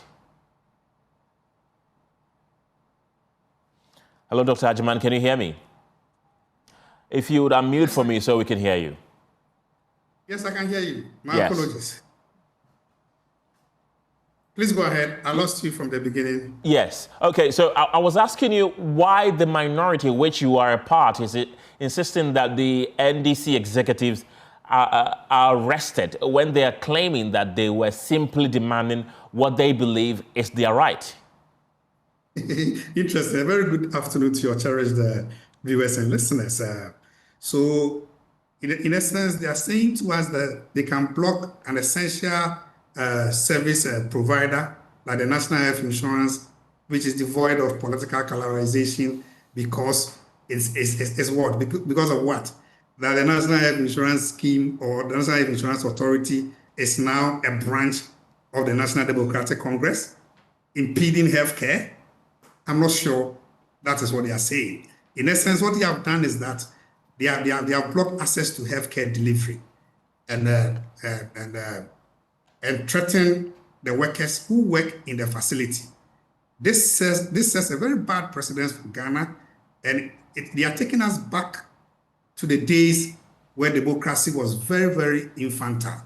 In mature democracies like the one we have in Ghana, access to healthcare is a guaranteed human right provision, and no group of persons or individuals can block such an access. Do you know what happens in a National Health Insurance Authority office?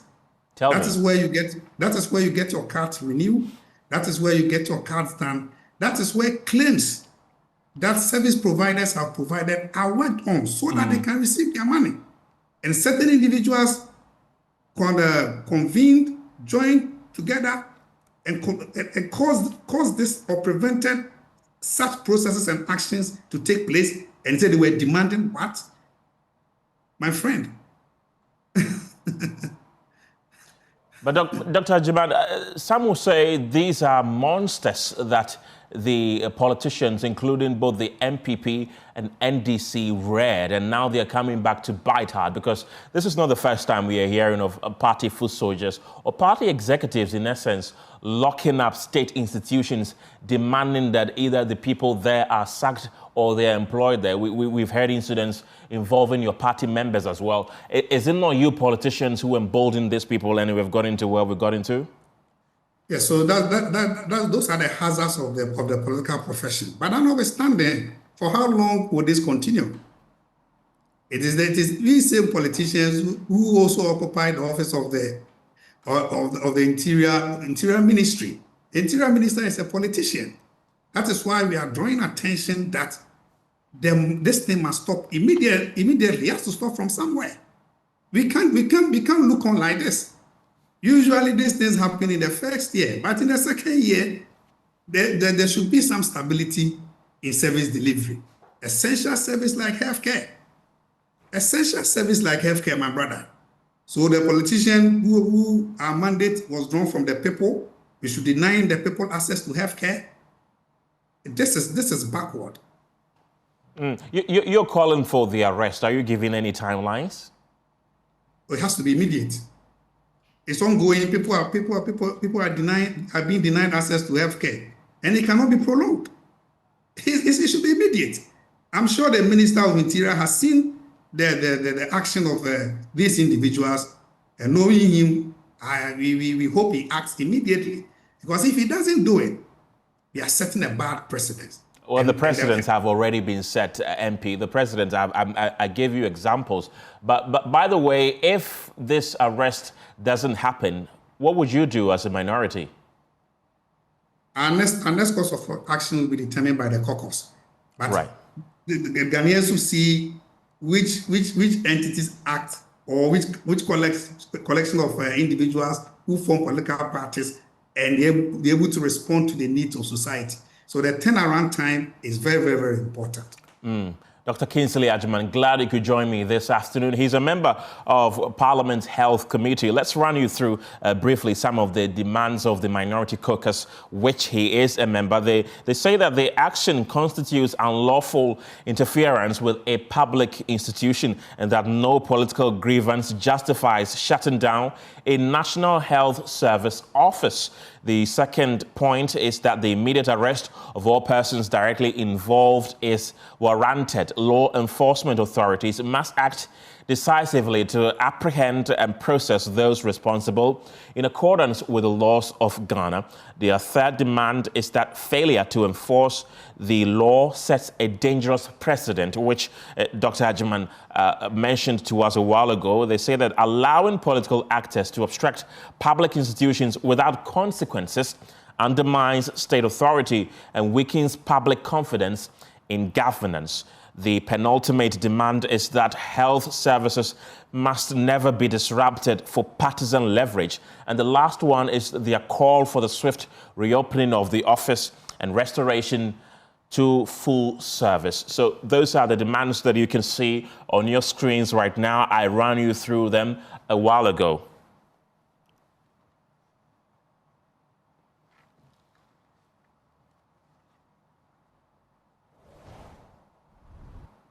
Away from Parliament, though, Ghana's tourism sector has recorded significant progress over the years, driven by successive government's policies and interventions aimed at making it one of the country's top revenue earners. And since taking office, President Mahama's administration has also introduced several initiatives to further boost the sector's growth. And one of the latest initiatives is the Fugu Wednesday, which has captured widespread attention and engagement across the country. And this afternoon on The Pulse, we're joined by Jifa Ablak-Gomashi. She's the Minister for Tourism, Culture and Creative Arts to discuss these policies and other impacts on Ghana's tourism and creative sector. Minister, grateful for your time this afternoon. I want to find out from you, how will the government sustain the Fugu Wednesday initiative nationwide, which Ghanaians have embraced thus far?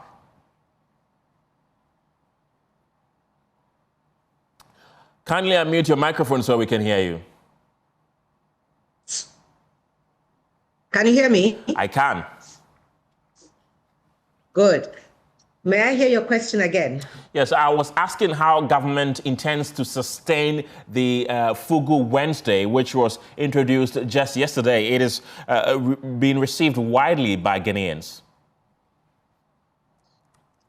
Thank you very much, and greetings from the Ministry of Tourism, Culture and Creative Arts to you and your viewers and listeners.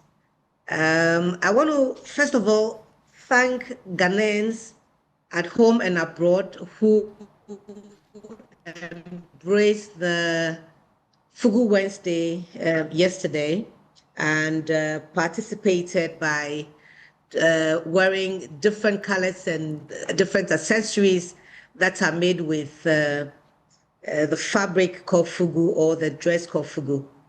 That said, I also want to single out His Excellency, the President of the Republic of Ghana, for being the most celebrated champion of culture and creative arts in our country, and also Right Honorable Speaker Alban Kisfosman-Agbagbe, who has changed the narrative of what can be worn in that seat in Parliament.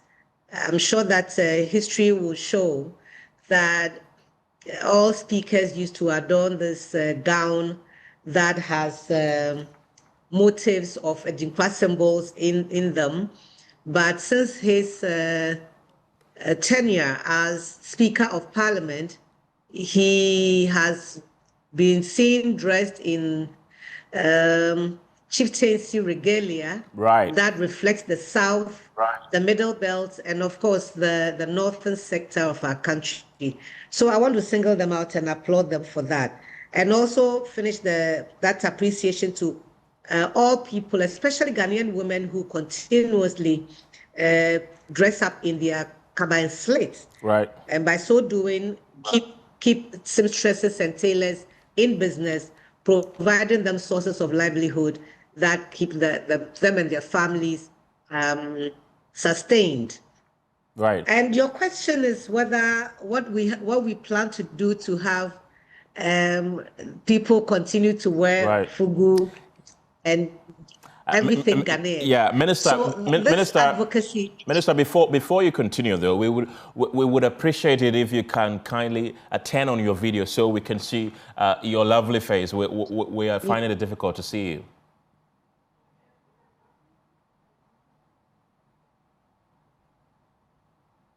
Right, so Minister Abla Jifa Gomashi is trying to work around her video so that we can see her on Zoom right now. So we will continue the conversation with Jifa Abla Gomashi, who is the Minister for Tourism, Culture and Creative Arts, here on The Pulse when we return from this break.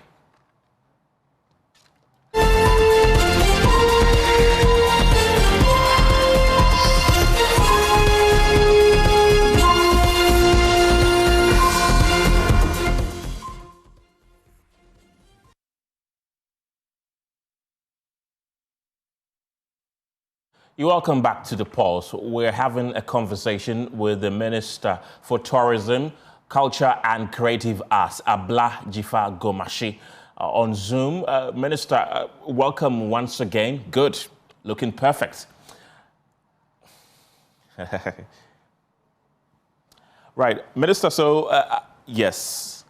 Kindly unmute your microphone so we can hear you. We were speaking about the sustainability of the Wednesdays that have been declared as Fugu Day. Yes. So when a policy such as this one is rolled out, the expectation is that the advocacy continues on why it is important for us to do that. And this policy is really about identity, it's about economics, and it's also about heritage. Initially, the ministry rolled out the Friday Wear. So the Friday Wear gives us opportunity to express ourselves through our fashion on Fridays only. But imagine how you expect to develop a sector when you commit only one day in a week to celebrate one of the domains in the sector. That growth is going to be very, very small and slow. And so the addition of the Fugu Wednesday is to celebrate the woven fabric, which has been listed as a UNESCO heritage product. So Fugu comes in handy now to celebrate the woven fabric, which in Akan we say kente, in Ava we say kata, and in the northern part, the woven fabric you have there is Fugu. And recently, as in, last couple of weeks, I think, or days, His Excellency the President, I think that we should name him the champion of culture. Wore his fugu, and we saw what happened after that. But it's important for us not to forget that all the presidents of our country, from Kwame Nkrumah to date, all of them at one point or the other have been seen in fugu.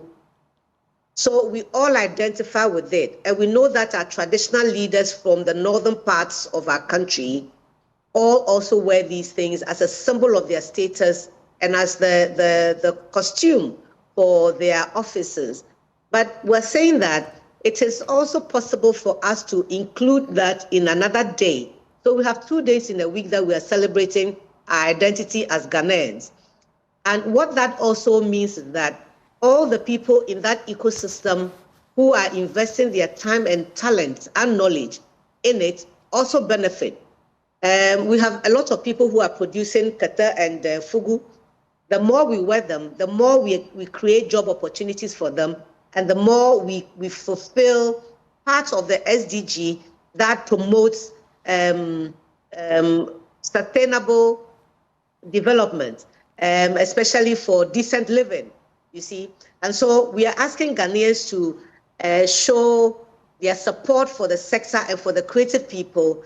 And in doing that, we are creating more jobs and ensuring that those who are already in there also don't leave for something else, but stay in there.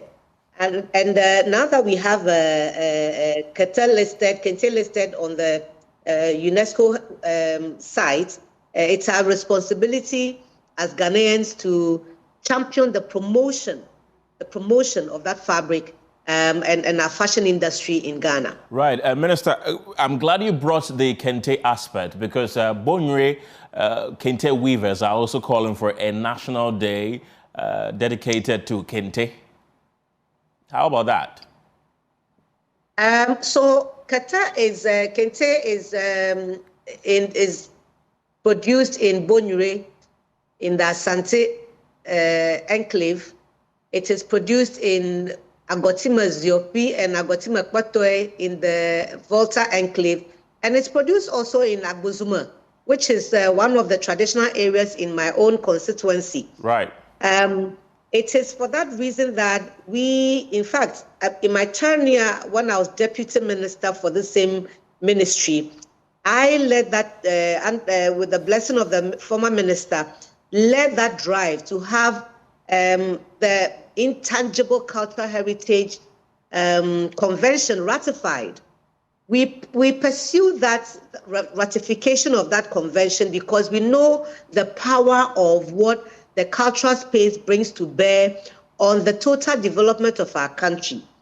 So in promoting Kete, we are saying that, yes, we agree that it is for special occasions, but it is also part of our heritage, which must be protected for posterity. Now, I'm not sure that so far you have seen anybody go to work on an ordinary day in Kete or Kente, but you have seen people in every walk of life in their fugu. Right. So if we can agree that it's the vibrant colors of the Kente and its weight can be worn during the week, okay. But let's be fair and let's be honest to ourselves. Right. I'm not sure that is the way to go. It's not a competition between the fabrics. We are celebrating Ghana. The ministry is the one that championed the listing of Kente on the UNESCO site. The ministry is the same one that is championing the wearing of fugu on Wednesday.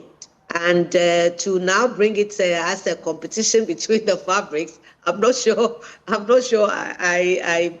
well positioned to support that kind of thing. Already, I think that the current generation of young people have celebrated Kente enough. And I want to urge them to continue doing it. Now, if you see at every traditional marriage and also even birthdays and what have you, people really do adorn their Kente. And so it has its place. Right. And fugu has its place. They are all part of our story as Ghanaians, and there shouldn't be competition in this one. Right. Fugu has put Ghana on the world map within the last 1 or 2 weeks. But with this Fugu Day, which is Wednesdays, Did it come by accident? Did you plan for it, or you jumped on the bandwagon that the Fugu was getting to declare Wednesday as a Fugu day? It's both yes and no. Yes, because we have been championing this promotion of Fugu for a very long time. And I recall that last year in the Heritage Month that was celebrated by Parliament, Mr. Right Honorable Speaker, which is the reason why I just thanked him, he invited me to speak at that forum, which he held with the staff of Parliament. I did indicate that I was very grateful to him for championing and promoting Fugu wearing, because he does such a fantastic job of it in Parliament. And since he started wearing it in Parliament, I saw that most of our parliamentarians, especially the men, they come to Parliament in their Fugu.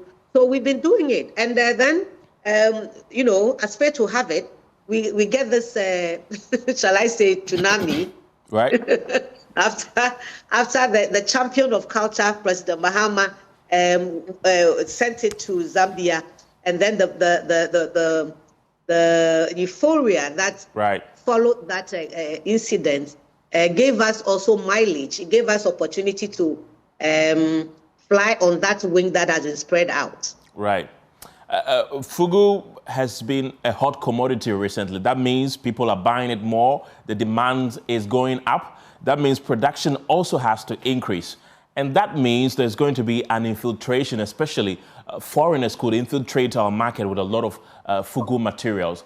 Is there any plan or policy in place to protect local Fugu makers to ensure that the gains that we are making in the industry, foreigners don't infiltrate our system and take all of that away? Well, so like everything else, the world market now is more towards embracing one another, isn't it? Yes. Fugu is worn in Ghana, is worn in Burkina Faso, it's also in Cote d'Ivoire, and it's also in Togo, our neighbors here. So already there's that market that exists. And Zambia too. Now, I beg your pardon? Zambia too. It's one in Zambia too. Okay, nice try. I'm sure our Zambians are positioning themselves. In fact, the Minister for Tourism of Zambia shared a picture of himself in Fugu with me. Right. And yes.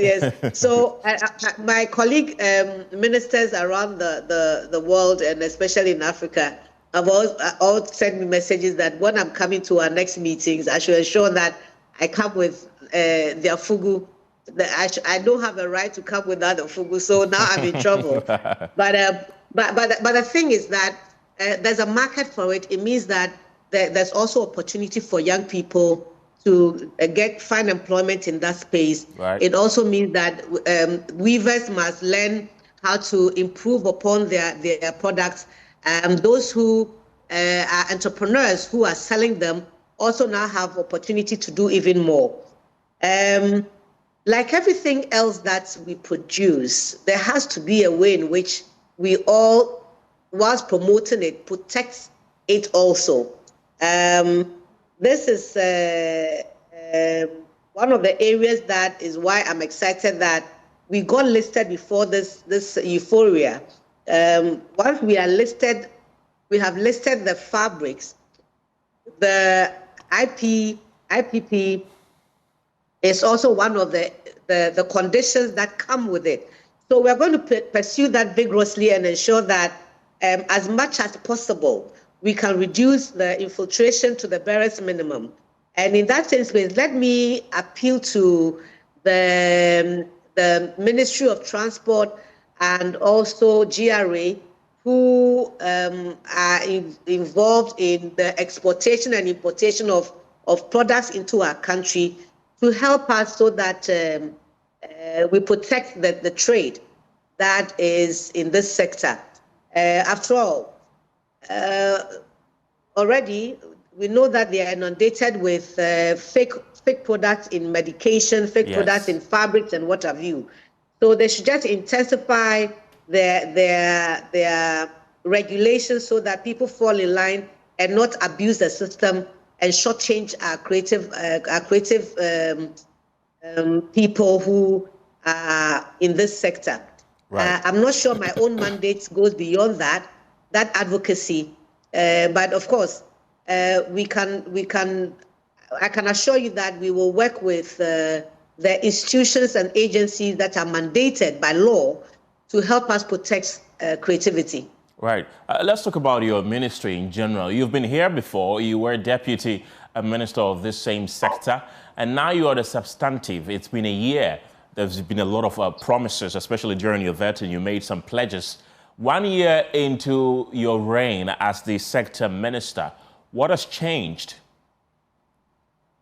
Well, I'm not sure about the earlier part of your submission of promises and pledges, but what has changed, I can assure you that we are looking at the regulatory framework and the legal framework within which the agencies and the ministry work. You know that, for example, we have 13 agencies under the ministry. They are implementing agencies. Apart from perhaps the Creative Arts Agency and the National Film Authority, all the others have been in existence for so long. Now, the more we create these agencies that work in the sector, the more we have overlapping responsibilities and so on. And so we've been trying in the past year to see how to work on their legal framework so that their work is seen more than it is. For example, the Kwame Nkrumah Memorial Park, which is also an agency under the ministry, they had a director by their setup. They do not have a legal framework on their own. So we have just submitted a bill that's going to be passed to regulate them properly. In the same way, there's also the Bureau of Ghana Languages, which is also under the Ministry of Tourism, Culture and Creative Arts. That happens to have the same kind of situation as Kwame Nkrumah. And we are also pursuing their legal framework so that it gives them more autonomy and for them to be able to do more than they are doing.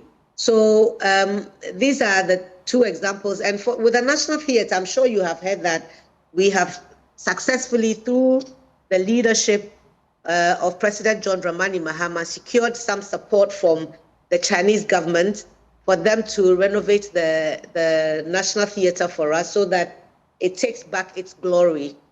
I recall the day that the sword was cut for the National Theatre. I was there physically with my colleagues who were employed at the time at the National Theatre. And for it to be in this state now, it has a pale reflection of itself. And we want to change that in the next couple of months, weeks into months. I'm sure that you would see that work will start for the renovation of the National Theatre. Right. Again, in all the regions, there's also the buildings for the CNCs, the Centers for National Culture, that has been in the pipeline for so long. I'm happy to say that the one in Takrade, the contractor is back on site, and we should soon be able to finish that one and take on another one. We also have been engaging the private sector. Look, in all the countries that I've been to, the government has its role, or the state has its role, and so does the private sector. This sector is private sector driven.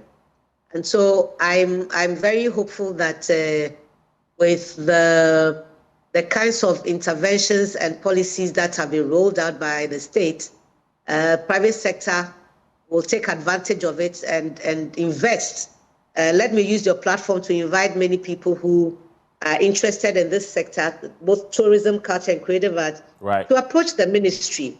We do have land that is litigation-free, and we are willing to assist those who have the money and the wherewithal and are willing to invest in hotels, restaurants, conference centers, and what have you, to approach the ministry and see what we can do together on a PPP level or on a build, operate, and transfer BOT level We've done such intervention with the Du Bois Center, which is under the ministry. Right. Recently, as in last month, I signed the agreement with the Du Bois Foundation from the USA to come and develop the Du Bois Center to give it the stature of Kwame Nkrumah.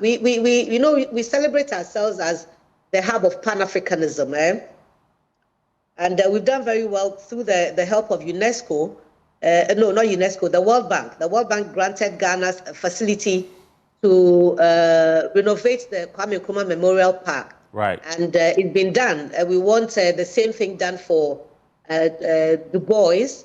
And then the next one would be George Padmore. George Padmore Library is not under the ministry directly. It's under the Ministry of Education. But because we want to promote Pan-Africanism, we'll be approaching the Minister for Education to have a conversation on how we can lift that place up as well, so that the three people are given the status that they deserve, right. And then we can continue pursuing that drive to make Ghana the hub for Pan-Africanism. So these are some of the things that we have done. We have also been very lucky as to have the AU buy into the Afro Gastro that we launched last year, and celebrated. African Union has decided to work with us this year.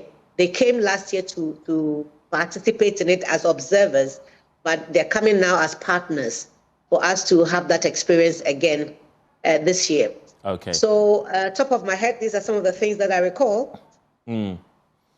Right. The last thing that I want us to talk about, Minister, is the Black Star experience. There's been quite interest in that. People are asking, how far with the Black Star experience? How different is it from something like the Year of Return? Are they the same, interchangeable? Tell us more. So I've spent close to 40 plus years of my life in this sector. And I can assure you that I was there when Panafest started. I was there when emancipation started, and I'm here when the year of return and beyond the return and what have you. All of those names that we give, this similar harnessing of our heritage for the promotion of tourism. So nothing really is new. What is different about the Black Star experience is that it is not an event. Okay, so Panafest is an event, Year of Return was an event, but the Black Star experience is really just a recognition of everything African that should be celebrated by Ghana and Africa. And in so doing, harness all of that for the promotion of the Black race and of our country specifically. So it's in everything that we do. So it's in the fashion, in the ecosystem, it's in the dance, it's in the music, it's in the food, it's in everything that we describe as African, that we describe as Ghanaian. We don't want it to be only an activity for a month, an activity that is celebrated in a week or a day, but continuously we find something about our cultural space, about our culture space that we can celebrate and promote. And whilst doing that in the country, we do it also in the continent and do it also in the diaspora. So it cannot be, is it the same, is it different? It's all of those things all put together and more. Right. Minister, I said this was going to be my final question to you, but I'm enjoying the conversation, so I would like us to continue. Let's talk about tourism infrastructure. We have some of the best tourist sites in the whole of Africa, but the infrastructure leading to those places are usually very questionable. We have Afajato, for instance, we have Kakum National Park in the central region. But before you get there, the hassle and bustle that you have to get through before you get there, you might even lose interest by the time you get there. What is your ministry doing to improve our tourism infrastructure, to help augment our tourism industry? So here's the thing. The Ministry of Tourism, Culture and Creative Arts is really a policy ministry. Right. But we have interministerial relationships that affect and promote our work. So, for example, you mentioned CACUM. CACUM is not under the Ministry of Tourism. Right. CACUM is under the Ministry. Sorry? Minister, apologies. I would like you to hold on for me. Don't go yet. We have to cross over right now to Parliament, where your colleagues on the minority side are holding a press conference as we speak right now. We continue the conversation. Don't go yet. Let's cross over. Operationalization of the cocoa pension scheme, as well as healthcare for the cocoa farmer. When they were taking office, the producer price of cocoa, the farm gate price, was 3,100 Ghana cedis. And I remember the finance minister saying Nanadro was a cheat and that he was cheating cocoa farmers and wicked, and that he was cheating cocoa farmers big time. They increased the cocoa price from 3,100 to 3,225 and subsequently to 3,625. Yesterday, when the cabinet, emergency cabinet meeting was called, we were expecting that the president was going to give a directive that the finance minister should find money to pay cocoa farmers who have sold their produce to the license buying companies. This morning we were waiting for the press conference at 11 o'clock. It didn't happen. 1 o'clock, it didn't happen. It started somewhere around 2:30 thereabout. Only to hear that the producer price has been slashed by more than 1,000 Ghana cedis. 10 million. From 3,625 to 2,587. This has never, ever happened in the history of this country. Why are we treating cocoa farmers this way? Why? Cocoa farmer has never enjoyed the full benefit of the FOB. Never, ever. Sometimes we even pay them 40%. Cocoa farmer has sacrificed for this country. And in fact, if the cocoa farmers' farm gate price is going to be reduced by almost 30%, then everybody's pay in this country should also be slashed by that margin. Is the chief executive officer of Cocoa Board, his allowance and salary, is he going to be slashed by the same margin? I am sad. Today is a sad country for everybody. And I think the president should come again. Cocoa farmers deserve better, and they should not be treated like trash. I thank you very much for your attention. Enra Mobetia, President Kase offer emergency meeting.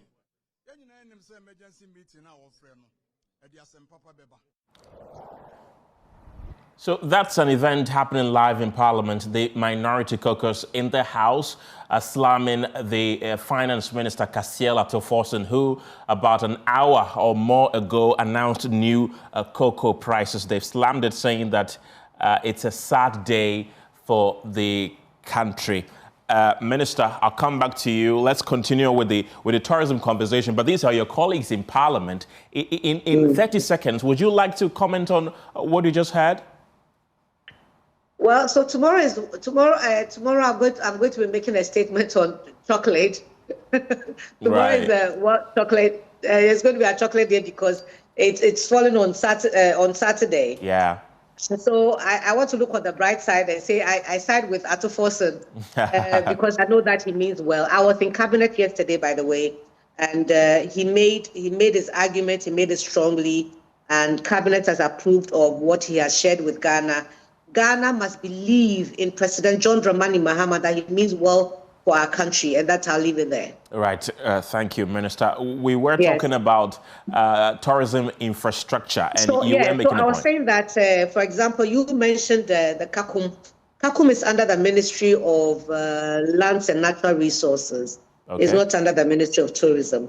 But I do know that I'm sure if you go and play back my my vetting, you would find that I indicated that I was going to lobby the roads minister to ensure that the roads leading to our tourist sites are improved upon, so that frequent visitation and repetitive visitation happens. And when that happens, that's when the economy of that community in which it is improved. Right.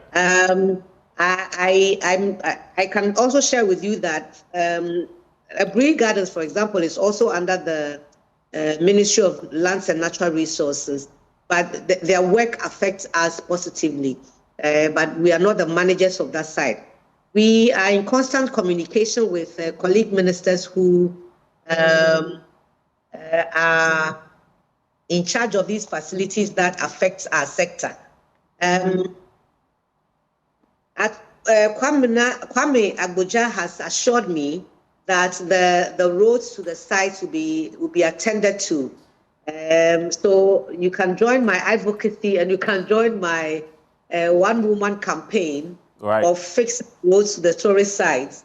And I'm sure with your support, your voice and mine will go far. And I'm sure Kwame Agboja will do the needful for you and I. Right. The agencies under the ministry that are directly involved in the development of the infrastructure development of the sector are the Ghana Tourism Development Company and the Ghana Tourism Authority. And these two institutions or agencies are putting their heads together to see what we can do about the ones that we have control over. We've also been working with UNESCO to ensure that the forts and castles receive attention. But the UNESCO can do so much. The government of Ghana, the state, also has to put its support behind us. And I'm assured by cabinet that it will be done.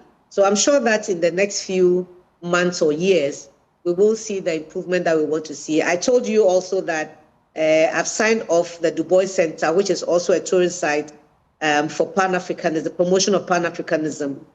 So we should be seeing some work starting at the Du Bois Center. Kwame Nkrumah, the work that was done in Kwame Nkrumah, unfortunately, we are beginning to have problems with the work that was done. So we just urge Ghanaians to bear with us as we try to fix the problems that are there. The contractor, I'm not sure, did what was expected. Some of the roofing, the ceiling, the fountain have all broken down. The ceiling, in fact, last year, on the 14th of March, the ceiling where the vehicle that Kwame Nkrumah used is parked. I think it was just the grace of God that saved us from that ceiling crashing into the windscreen of that vehicle and destroying it. Right. And so we are looking at how we can improve upon the tourist sites that are under the ministry directly. Right, Minister. But some of them that you have mentioned are not with us, but we are working with our colleague ministers. Right, Minister, we have just about a minute to wrap up this interview. Yes. I want to ask you briefly about youth employment in the creative arts industry. We know that creative arts industry all over the world employs millions of people, both temporal and permanent jobs. How far with that? Okay, so for example, you know that this week we celebrated our sister Hamamat Muntia, who is now the shea butter ambassador for Ghana. Right. And in her response to the citation that we gave her, she did indicate that she's already overwhelmed. And that's a job opportunity right there that has been created for the young people. That shea butter is also an area that you can go into and be an entrepreneur. They cannot even, she indicated that they needed support because the requests that are coming to them are more than they can handle. It's the same thing with Fugu that we have just launched as Fugu Day. You have opportunity right there to be an entrepreneur in that sector, in the fashion industry. As I said, we promoted our food, and it's an area that can accommodate people. So that the opportunities are bound. Right. What I think is challenging is that marriage between those training the people in the sector, especially in our universities and our tertiary institutions, fashioning their course to prepare people to become entrepreneurs in the sector. Right, right. I think that that is where I have a little bit of challenge. And in the months to come, I'm going to be engaging some of these institutions to see how we can prepare our young people to take advantage of the many opportunities that abound in this sector. Minister Jifa Abla-Gomashi, thank you very much for your time this evening. Abla-Jifa. Abla-Jifa Gomashi. Thank you. That's the Minister for Culture, Tourism and Creative Arts, or Tourism, Culture and Creative Arts. And Creative Arts. Thank you. Thank you so much. Thank you too. Well, let's bring you more stories this evening as the Ghana AIDS Commission has launched a new condom strategy to curb HIV/AIDS, responding to concerns that condoms on the market are too small for Ghanaian men. Ahead of International Condom Day and Valentine's Day on the 13th and 14th of February, the Commission is distributing thousands of condoms and HIV test kits nationwide, where the initiative aims to reduce HIV transmission during Valentine's Day, a period linked to increased sexual activity. Dr. Prosper Akabon is the Director General of the Ghana AIDS Commission, and he's been urging Ghanaians to practice safe sex and consistently use condoms. He spoke with my colleague Gemma Apia, and that's how we'll wrap up the show on The Pulse this evening. My name is Kenneth Jesse. That interview with Gemma Apia plays after this. Have a good evening. I sit with the Director General of the Ghana AIDS Commission, Dr. Prosper Akamo. A year ago, he was appointed to this office to lead the country's charge against HIV and AIDS to get it closer to the 2030 global target of ending HIV and AIDS as a public health threat. In Ghana, available data shows that over 300,000 Ghanaians are living with HIV. And interestingly, the demographic survey shows that between 2018 and 2022, the use of condom, one of the most effective ways of preventing AIDS or HIV, had dropped. Dr. Akamo, welcome to JoyNews. Thank you very much. Tell us, when you took office, what were the numbers looking like in terms of HIV prevalence rate in Ghana? Well, thank you very much for the opportunity. And when I took over the office of the Ghana AIDS Commission, as you rightly said, the task was to make sure that we got to the 2030 global targets of making AIDS not a public health threat. Specifically in Ghana, our figures were not that encouraging. Let me put in perspective that over the years we had made some progress in bringing down the figures substantially. But the typical Ghanaian syndrome, as soon as you begin to make progress, you take your eye off the ball.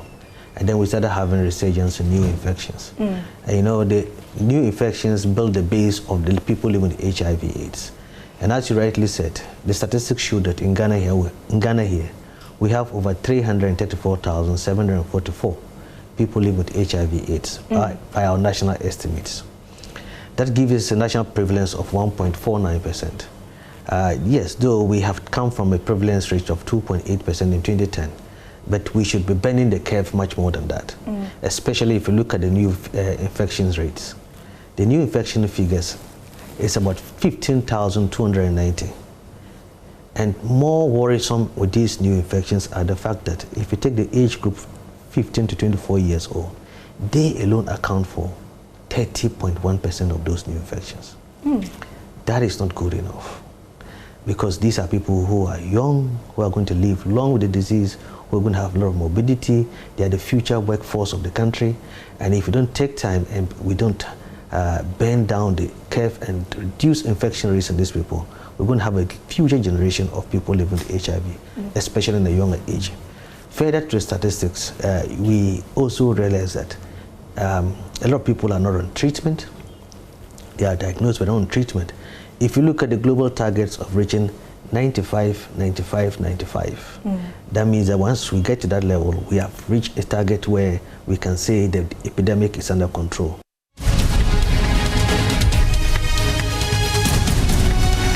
In this country, rather at the time they passed the authority for 24-hour, they are also reducing the domestic production base and thereby reducing opportunities for employment in the country. And so, ladies and gentlemen, my view is that the figures they are branding about, inflation is this, the exchange rate is this, is killing, behind these inflation figures is killing our economy. And the cocoa sector has just exposed them. The cocoa sector has just exposed them. Maize, I'm just coming from my constituency. They have piles of bags of maize that they are not able to sell, because people will go to buy the imported maize at the expense of locally produced maize. And so the efforts our farmers are putting into this work to save our economy, to save our country, to feed our country, this government, the NDC government, is recklessly undermining all these efforts. And it won't be long before Ghanaians will see the reality of this government. So I thank you very much.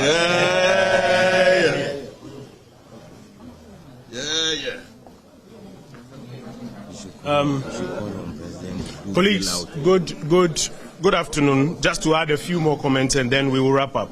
First of all, we are of the view that the Republic of Ghana did not need an emergency cabinet meeting just for the purposes of discussing how to pay cocoa farmers. When you have to call an emergency cabinet meeting just for the purposes of discussing how to pay cocoa farmers, then there's a real crisis in government, which you are covering up with some numbers and some narratives. In the previous MPP era, payment of cocoa farmers was a matter of regular procedure. Now emergency cabinet meetings are being called just to discuss how to pay cocoa farmers.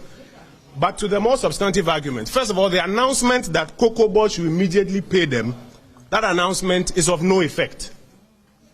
Because that announcement presumes that Cocoa Board has the money and was deliberately refusing to pay the farmers. Is that what was going on? No. Because if this whole press conference is about the fact that the government went to a cabinet meeting and has instructed Cocoa Board to pay the farmers, seriously, it raises more questions than answers. Because unless you are saying that the money was available and Cocoa Board was refusing, then what the government should be doing specifically is instructing that emergency liquidity assistance should be released to Cocoa Board to pay the farmers, not an announcement that they should be paid. But we don't want you to forget the two main causes of the crisis we're having in the cocoa sector now. Two main causes. Number one is that the new managers of the cocoa sector have reset the trading program of Cocoa Board. We used to sell about 70% on forward sales and 30% on spot. They argued that that was an incompetent approach and decided to change it. And now they are selling about 70% on spot. That is why today, as prices have dipped, they are struggling and are saying that the price they had announced ends up being higher than the current prices on the market. That's number one, because of their own decision to reset the trading model. Number two is the artificial injection of forex into the Ghanaian economy, which has overvalued our cedi, as Dr. Amin rightly explained, and is therefore making our exports relatively more expensive. Remember, we've been raising this matter for a while now. When you say, they say, oh, dollar has come down, clap for us. Now we are beginning to see the effect, at least in the first area, in the cocoa sector. This action to announce a 28% reduction in the price amounts to a haircut of about 28% on close to 1 million Ghanaian cocoa farmers. You may not recognize it. 28.6% reduction. This 28.6% haircut is going to affect about 1 million cocoa farmers. And if you add to it the number of people who assist them on the farms and their dependents, my gosh, we are getting to maybe 3-4 million people are going to be affected by this haircut that the NDC government has announced. You see, when you manage an economy with artificial adjustments, the real effect will be realized on cocoa farms, in transport fares, in electricity bills, in school fees. Now you are beginning to see the real impact of some of the things that we are talking about. And it is now clear that this NDC government cannot be trusted. When the MPP moved cocoa prices from 475 Ghana cedis per bag to 3,100, they told the people of Ghana that we were robbing them and that they should actually be getting 6,000 to 7,000 Ghana cedis. And just about 1 year in their tenure, they could not even pay the 6,000. They now said 3,650. And 25. 3,625. And even that one, they can't pay. They have to call an emergency cabinet meeting to announce that Cocoa Board should pay. And then after that, they announce a 28% haircut on the poor Ghanaian farmer. One of the impacts, and that's what I want to conclude with. Already when you go into the cocoa growing areas, I was in my areas just a few days ago. A lot of young people are already not going into cocoa because they say the older folk who went into it, they don't see a transformation in their lives. It's left with the old, elderly, poor on the farms. When you do this, what is going to happen in subsequent years is that even those ones will not be going into the cocoa production. If they won't sell their cocoa farms to Galamsey operators, God knows what they will do. They will abandon their farms. Now what it means also is that the productivity, the growth, the jobs and the incomes that come from the cocoa sector, the foreign exchange that comes from the cocoa sector in subsequent years is all going to dwindle. And so we in the minority have a number of requests to government. All of this has come about because of the reset that Cocoa Board did. And that is why, respectfully, we ask the President to relieve the Cocoa Board CEO of his responsibilities at this point in time.